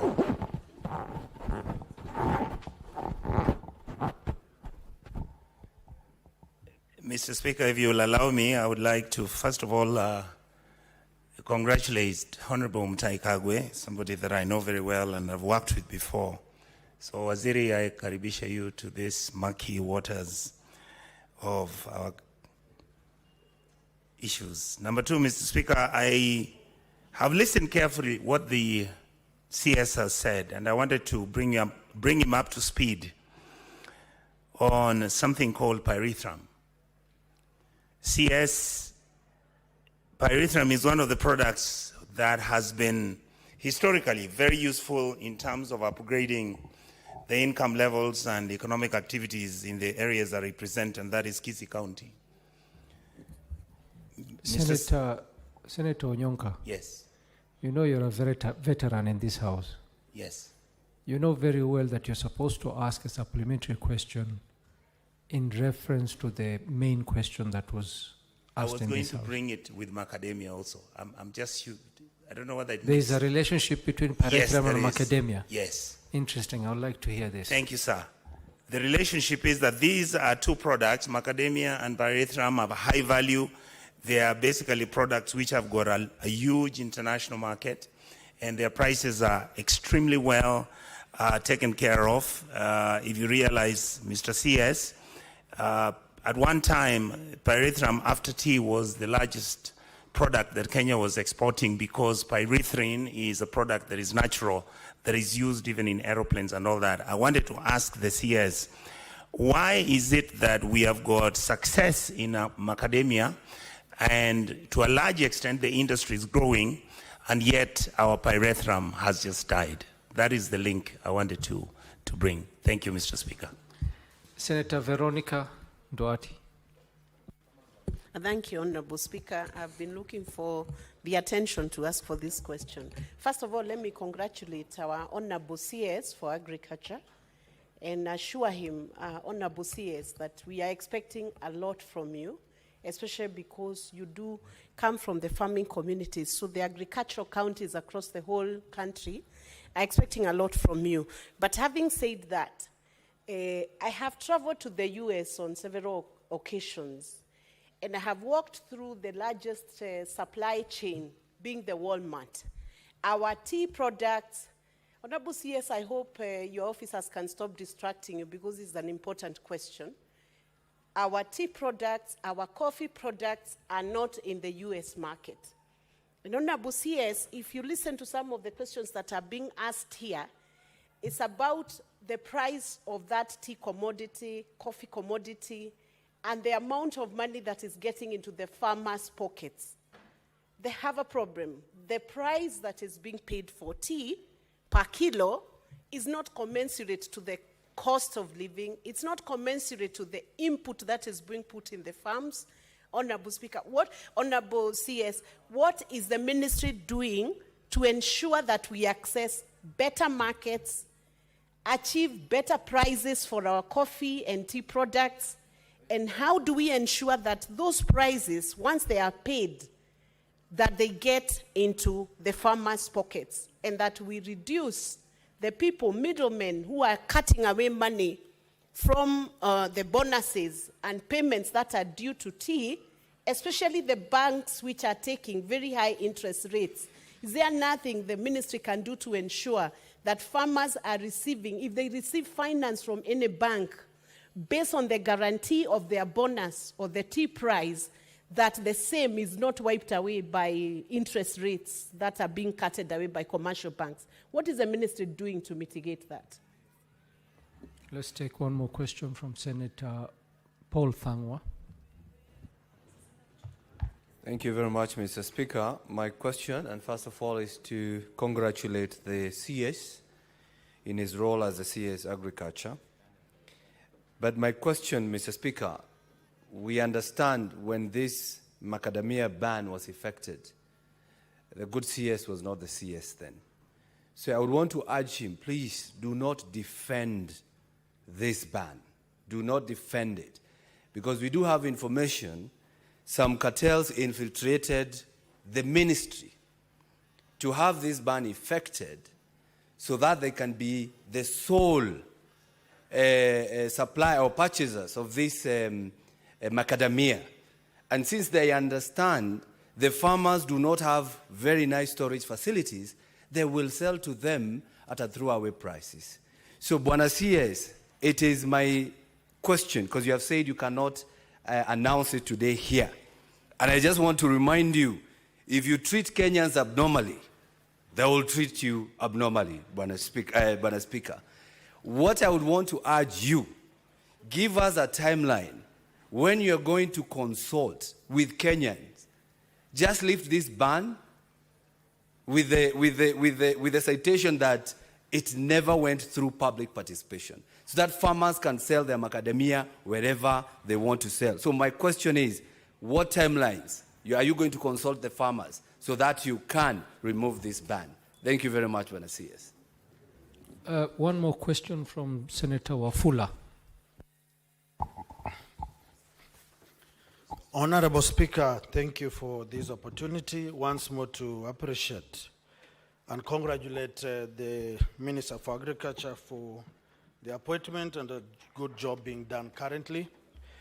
Mr. Speaker, my question is in tandem and in line with what my friend Senator Onyonka had just put down, that the tea industry, I can see here the stakeholders are clearly comparing notes and exuding confidence on the content about tea. Waziri, I want to request that this similar engagement that is being seen on the tea sector can be extended to the coffee sector in the western part of the Republic of Kenya. Because the coffee farmer in the western circuit and North Rift, Waziri, most of them are not getting anything above 80 shillings as the prices as ought to be. And I'll be glad as a member and the chair of agriculture to organize sessions and platforms in the Western Belt to articulate that particular matter. And as you all know, Honorable Waziri, the production of, good production of coffee, tea, maize, and all that goes in line with fertilizer. I will also want to request that that particular part of the country should be addressed, and specifically my concern is in Mount Elgon region, because they don't have the last mile connectivity of fertilizer to Cheptai's Kapsakwony zone, and looking forward to that engagement. And finally, what is your ministry doing to prop up macadamia farming in Bungoma County, Western Region, and in particular Tongareni constituency, where macadamia is farmed, but we have never seen the foot of government on the ground? Thank you, Waziri. What's your point of order, Senator Faki? Mheshimiwa Spika, kuna swala la malumbukizi ya chai katika auction ya Mombasa kwa sababu ya bei iliyoko juu ya chai hiyo. Je, waziri atafanya nini kuhusiana na swala hilo? Na vile vile pia serikali ilitoa mwongozo kwamba kunwa chai maofisini imefungwa kwa sababu ya mambo ya kukaza mshipi. Je, kuna mipango ya kuondoa agizo hilo ili chai iweze kununuliwa kwa wingi na watu waweze kununua chai katika maofisi? Asante. Cabinet Secretary. Let me deal with it's quite a number. Thank you very much, Mr. Speaker. From the outset, the last question, tungetaka sana watu wakunywe chai sana maofisini na nyumbani, lakini wajua saa ingine hela inaleta shida, na sio tu nyumbani, hata kwa serikali saa ingine inaleta shida. Na tukinywa sana tunaletwa hapa tuzungumzie hiyo maneno na fedha hizo zilitoka wapi na tunapoteza pesa namna gani na kunywa chai. Kwa hivyo bwana senator, hiyo inakata na njia mbili, lakini sana sana we would like to encourage people to have as much tea as possible. Mr. Speaker, I will not go by any particular order because there's quite a number of issues to respond to, but I'll try and put some system into it. First and foremost, the issue of Senator Onyoka's issue regarding Pyrethrum. And you are right, Mr. Speaker, I had not actually prepared myself to speak on the issue of Pyrethrum because I was coming to speak on the issue of tea and macadamia. But I'll say this to the Honorable Senator, that it is true that there needs to be some attention given to the area of Pyrethrum, and the government through AFA is actually looking at Pyrethrum. In fact, I've gotten some letters from Pyrethrum farmers who want me to go and see them and discuss various things, including payments that apparently that they have not received for a while. So I am alive to the fact that there are issues regarding both Pyrethrum and cotton that we need to visit the areas and address.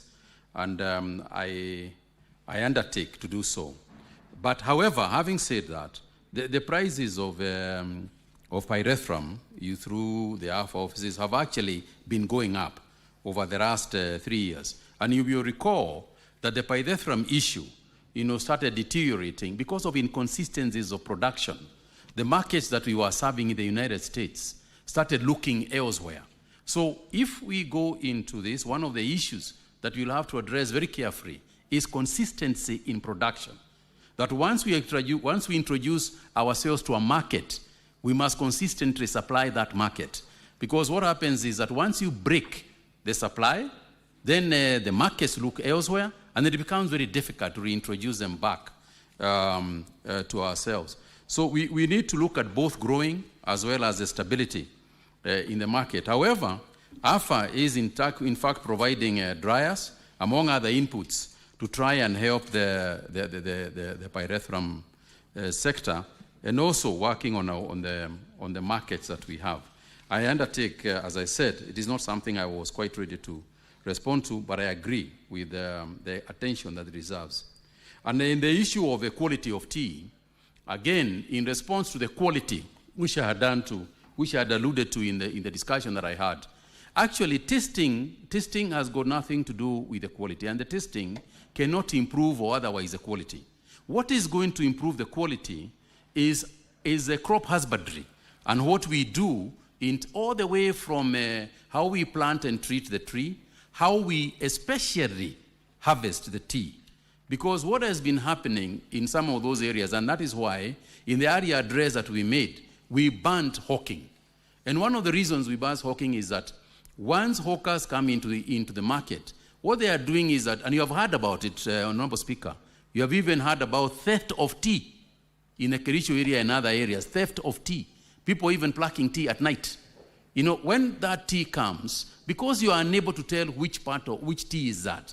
So what happens is that one bunch spoils the whole, you know, one apple, so to speak, as the song sang. One apple spoils a whole bunch of apples. So if we get one or two errant traders or hawkers bringing in tea that is not good, it messes with the whole crop. So it is in the interest of leadership, it is in the interest of farmers, and we have directed the Kenya Tea Board to ensure that this is done, that restriction, the issue of harvesting is harvested properly. If that is done, there should be no difference in terms of the quality of tea. So, and let's not forget that the buyer of these teas is not ourselves. You know, Kenya is a very small market for our tea. The larger part of our tea market is overseas, and they determine the teas that they want to buy, not us. KTDA does not determine who is going to buy the tea from Egypt. They will simply come and choose their own tea and take it. That's the market. So the issue of the quality is something for us to address, both as farmers, even a security issue, because it is currently even a security issue, where people are stealing tea from farms. So I agree with the Honorable Senator that there is some work to be done there, but the policy framework that we have introduced, some of which I have announced even today earlier, is what is going to be the answer to some of those differences in the tea quality, east, west, north, south, particularly in the west. But the gap is not that big. We just need to be a bit more strict and firm, because what happens is that when you ban hawking, then somebody somewhere who has got that kind of business starts to put political pressure so that we open hawking, you know, and then we go back to square A. So I would like also the support of the House to ensure that when we take those measures, that we stick to them. When we tell the independent tea processors that they must buy from farmers, not from hawkers, then again, we would like the support, you know, of the leadership in the area and the House, so that we stick to that and we don't cave in to political pressure that comes in by those who are the practitioners of what practices that mess up with our tea. Mr. Dhanwa, I thank you. Honorable the Senator Dhanwa, I thank you. And the issue of the ban affected, first and foremost, let me express something. This ban was lifted for a year. All right? Some time back, the ban on the exportation was lifted for a year. And the agreement was that within that year, then it would not be necessary to extend it again.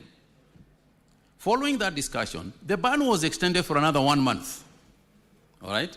We are now at a place where the year has gone, the month has gone, we are still discussing the ban.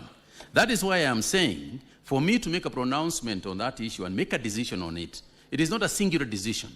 It's a consultant, it is a decision full of consultancy, including the nut people themselves, because if they are able to take up everything we have, then it will not be necessary to open up, but they would have to take it up.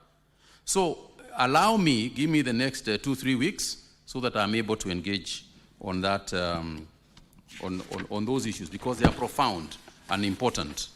Again, the chair of the agricultural sector raised the issue of the coffee sector and the control and quality of Western, North Rift, and so on. In my view, I think the future of coffee and the future of the coffee sector is largely going to be in those areas that large farms still exist. We now know that west of the Rift, Bungoma, you know, places like Narok, Kericho, there is now big farmers who are starting to grow coffee in those sectors, and we want to support them. We want to make sure that we support that sector as much as we can. Again, the quality of the tea, whether tea or coffee, is something that goes to husbandry, and the taste of the coffee or otherwise is what is going to determine who buys that coffee. So it is very difficult to enforce, you know, purchase that has not discussed the qualities. You know, the quality determines the price. And what I would like to see, and what we are working on through the AFA, is also to engage the farmers. As you say, some of those areas are very new, coffee farming areas, but we are ensuring that our presence is felt. As early as late as last week, I was engaging Governor Sang in Nandi, who wants me to go and open factories, coffee factories in Nandi, and I have agreed to do so. And in those engagements, that's when we address the issue of quality and say this is the way we must deal with it. The only response to quality and price. When you discuss price, you discuss quality. You never discuss price leaving out the word quality. And you never discuss quality without discussing price. You know, one follows the other, and that's the way the market is. And I think there is a big future in terms of that's where the land is. There is more land in that area. In the traditional coffee growing areas and tea growing areas, the land division is a problem.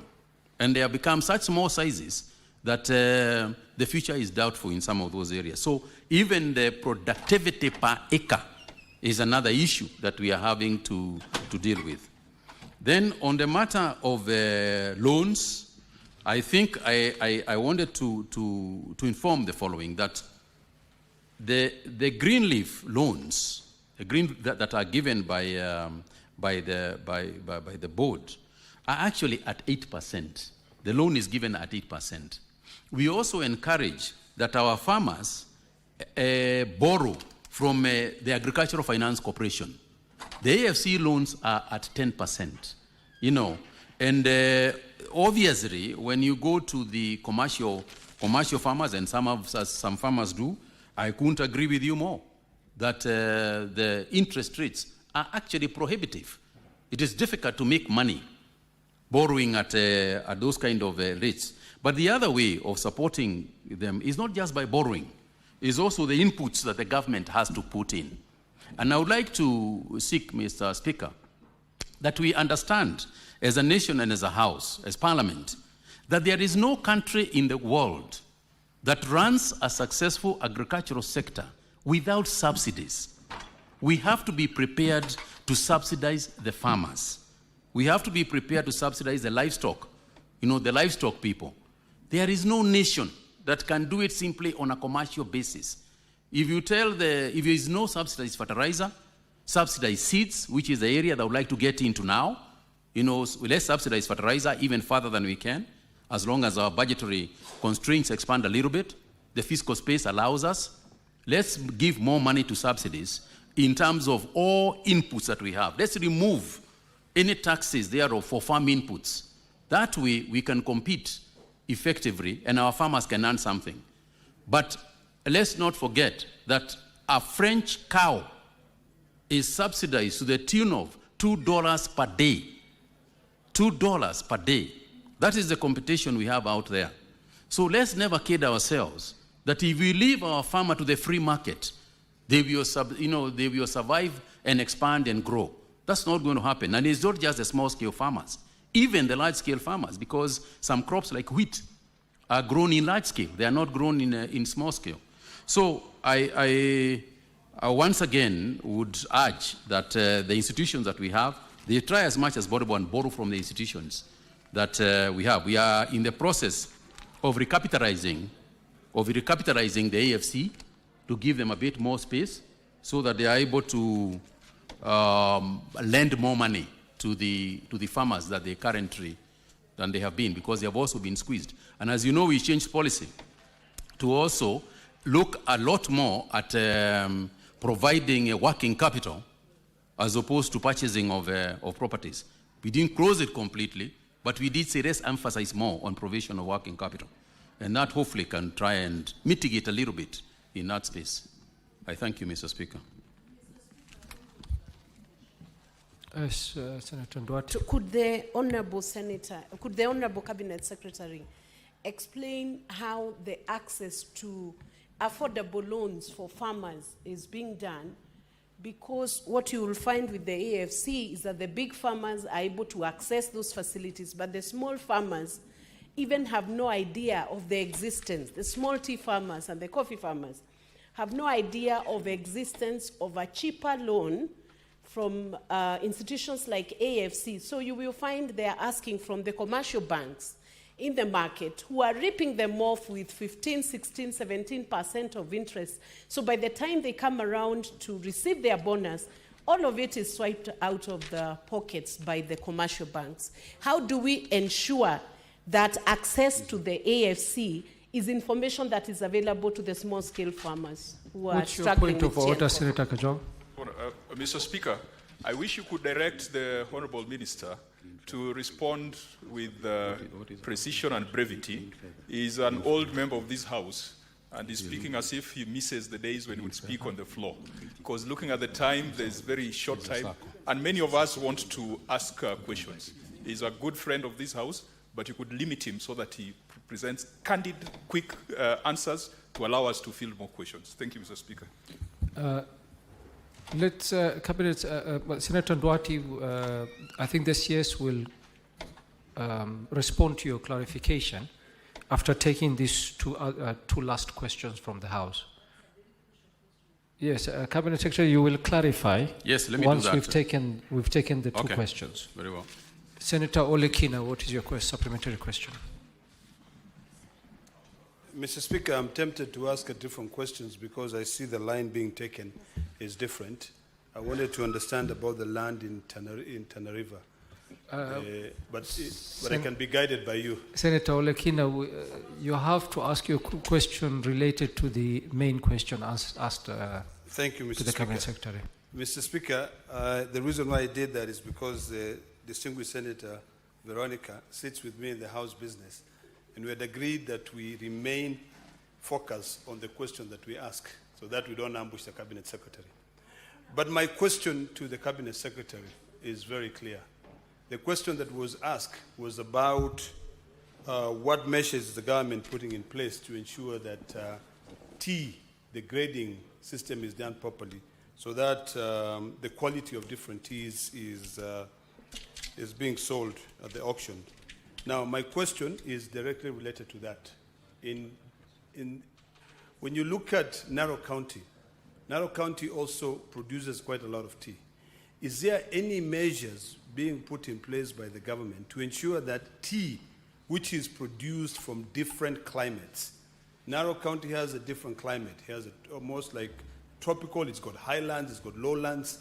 You'll find that in Kiptagit tea, which is located in Narok County, that is sort of like the highlands. But when you go to Kilgoris, which is also highland, where the tea is also being grown there and next to Kisii, the temperatures fluctuate. So the quality of tea is different from the tea that is being sold in Limuru or Kericho.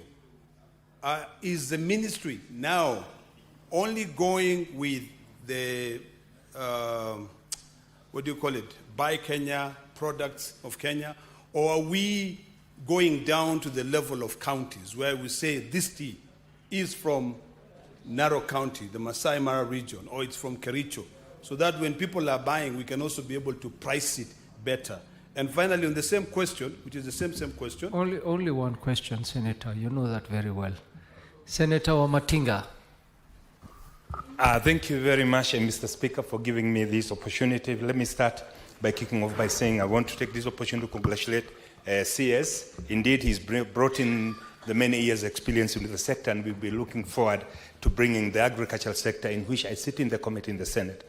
Having said that, would the CS tell us whether he's planning, owing to the fact that we have neglected research, and especially more specifically on the macadamia, to provide seedlings that have been improved, especially in regions like Nyeri that does very, very well, but because of the diversity of the climatic conditions, we find that we need to have almost a sub-county specific seedlings that will do well there.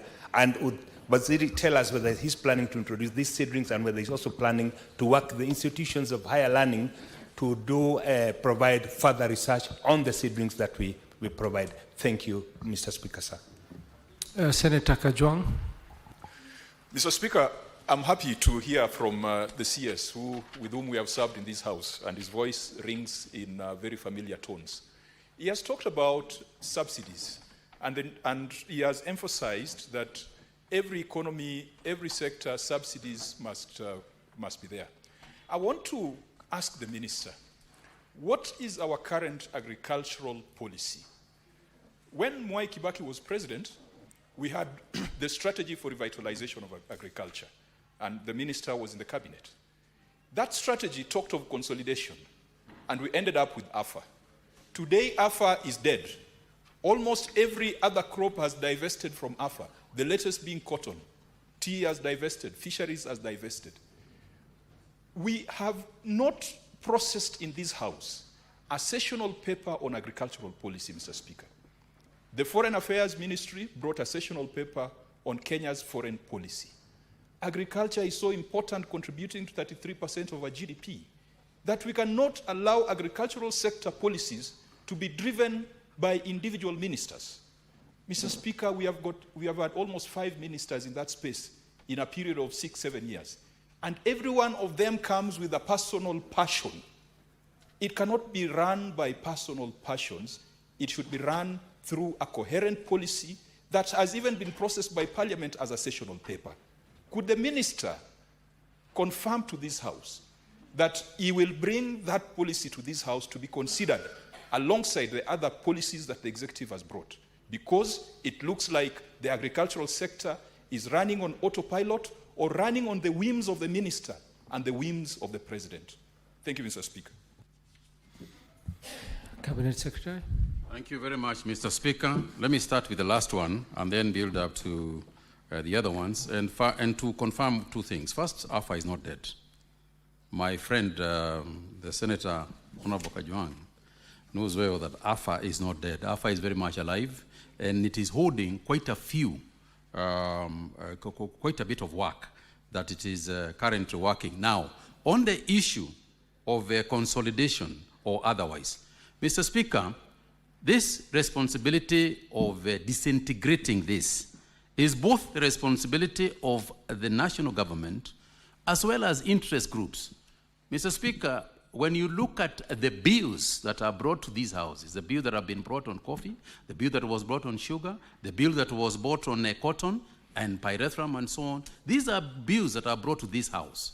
And in fact, in my BPS address to the National Assembly, I asked for protection of the same, to say that let us not disintegrate, because once we go that direction, then you'll have so many institutions that are going to exist all over the place, it will be impossible to manage it. So one of the policy issues is to ensure that we stay consolidated rather than expanded, rather than disintegrated.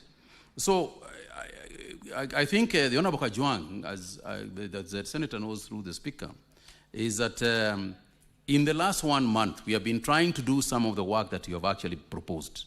And the policy aspects is one of the areas that I'm looking at. So yes, I can confirm to you that it is not an area that we are ignoring. I think we have to have a framework where whoever is there, whoever sits on the seat, can continue with the work that is there based on a certain framework of work that we are doing. For me, as I said during my interview here, is one of the issues that we are really concerned about and shifting policy towards is the issue of value adding in everything that we have got, and it was there also in the years that you are referring to, because I haven't been there. The issue of ensuring that the farmer is protected and earns more. These are policy issues in framework and forms very different decisions, even budget decisions, when you consolidate them together. On the issue of the loans, Greenleaf Feather is a circle owned by actually by the tea farmers themselves, Greenleaf Circle, because it is via the tea board of Kenya. And the Greenleaf Circle is an area where the tea farmers borrow money at 8%. So they don't have to go for their inputs to central, to commercial banks and pay as much as 18%. But I agree with the Honorable Senator that it is not always that they get opportunities to do so. My Senator, Honorable Amatenga, it's true that we are looking at macadamia holistically. we are supplying macadamia seedlings. And indeed, there is quite a bit that people have come around and collected. And I can promise you that even Nyeri County will not be left behind in the supply of macadamia seedlings. I am not sure whether, Mr. Speaker, the Honorable Orekina, my friend, Senator of Narok, the tea sector, and I want to congratulate the Narok County for the fact that they have gone into serious tea farming. But as you know, what happens is that at the auction is where the teas are blended, and they are blended for specific reasons. So the tea from Narok, for example, might be blended with a tea from somewhere else, depending, and I had answered this question actually a bit earlier in the session, depending on who wants what. The Turkish people, for example, might come and they want a specific taste of tea. So we would take, for example, the Narok tea and blend it with another tea so that they can produce the taste required for a specific market. And when we sell tea from Kenya, we have encouraged very much the issue of saying that this is Kenya tea, Kenya tea, Kenya tea, Kenya tea. However, there are individuals who are now promoting tea as Kenya tea, but also specific to other areas. But we would encourage that the brand Kenya tea be first and foremost the song that you like to sing. I thank you, Mr. Speaker. Yes, Senator Eddie Kokech. Mr. Speaker, just a clarification on what the good senator from Homa Bay had asked. I don't feel like it has been exhaustively answered. Number one, what is the basis of the minister telling the House that AFA is not dead? Can he confirm to this House whether AFA has got a board? Can he confirm to this House whether AFA has got regulations that are established in the last 10 years that are clear to the nation? And lastly, I don't feel like the issue of a session paper on a proper policy was exhaustively answered as requested by Senator Kajwang. And timelines for that.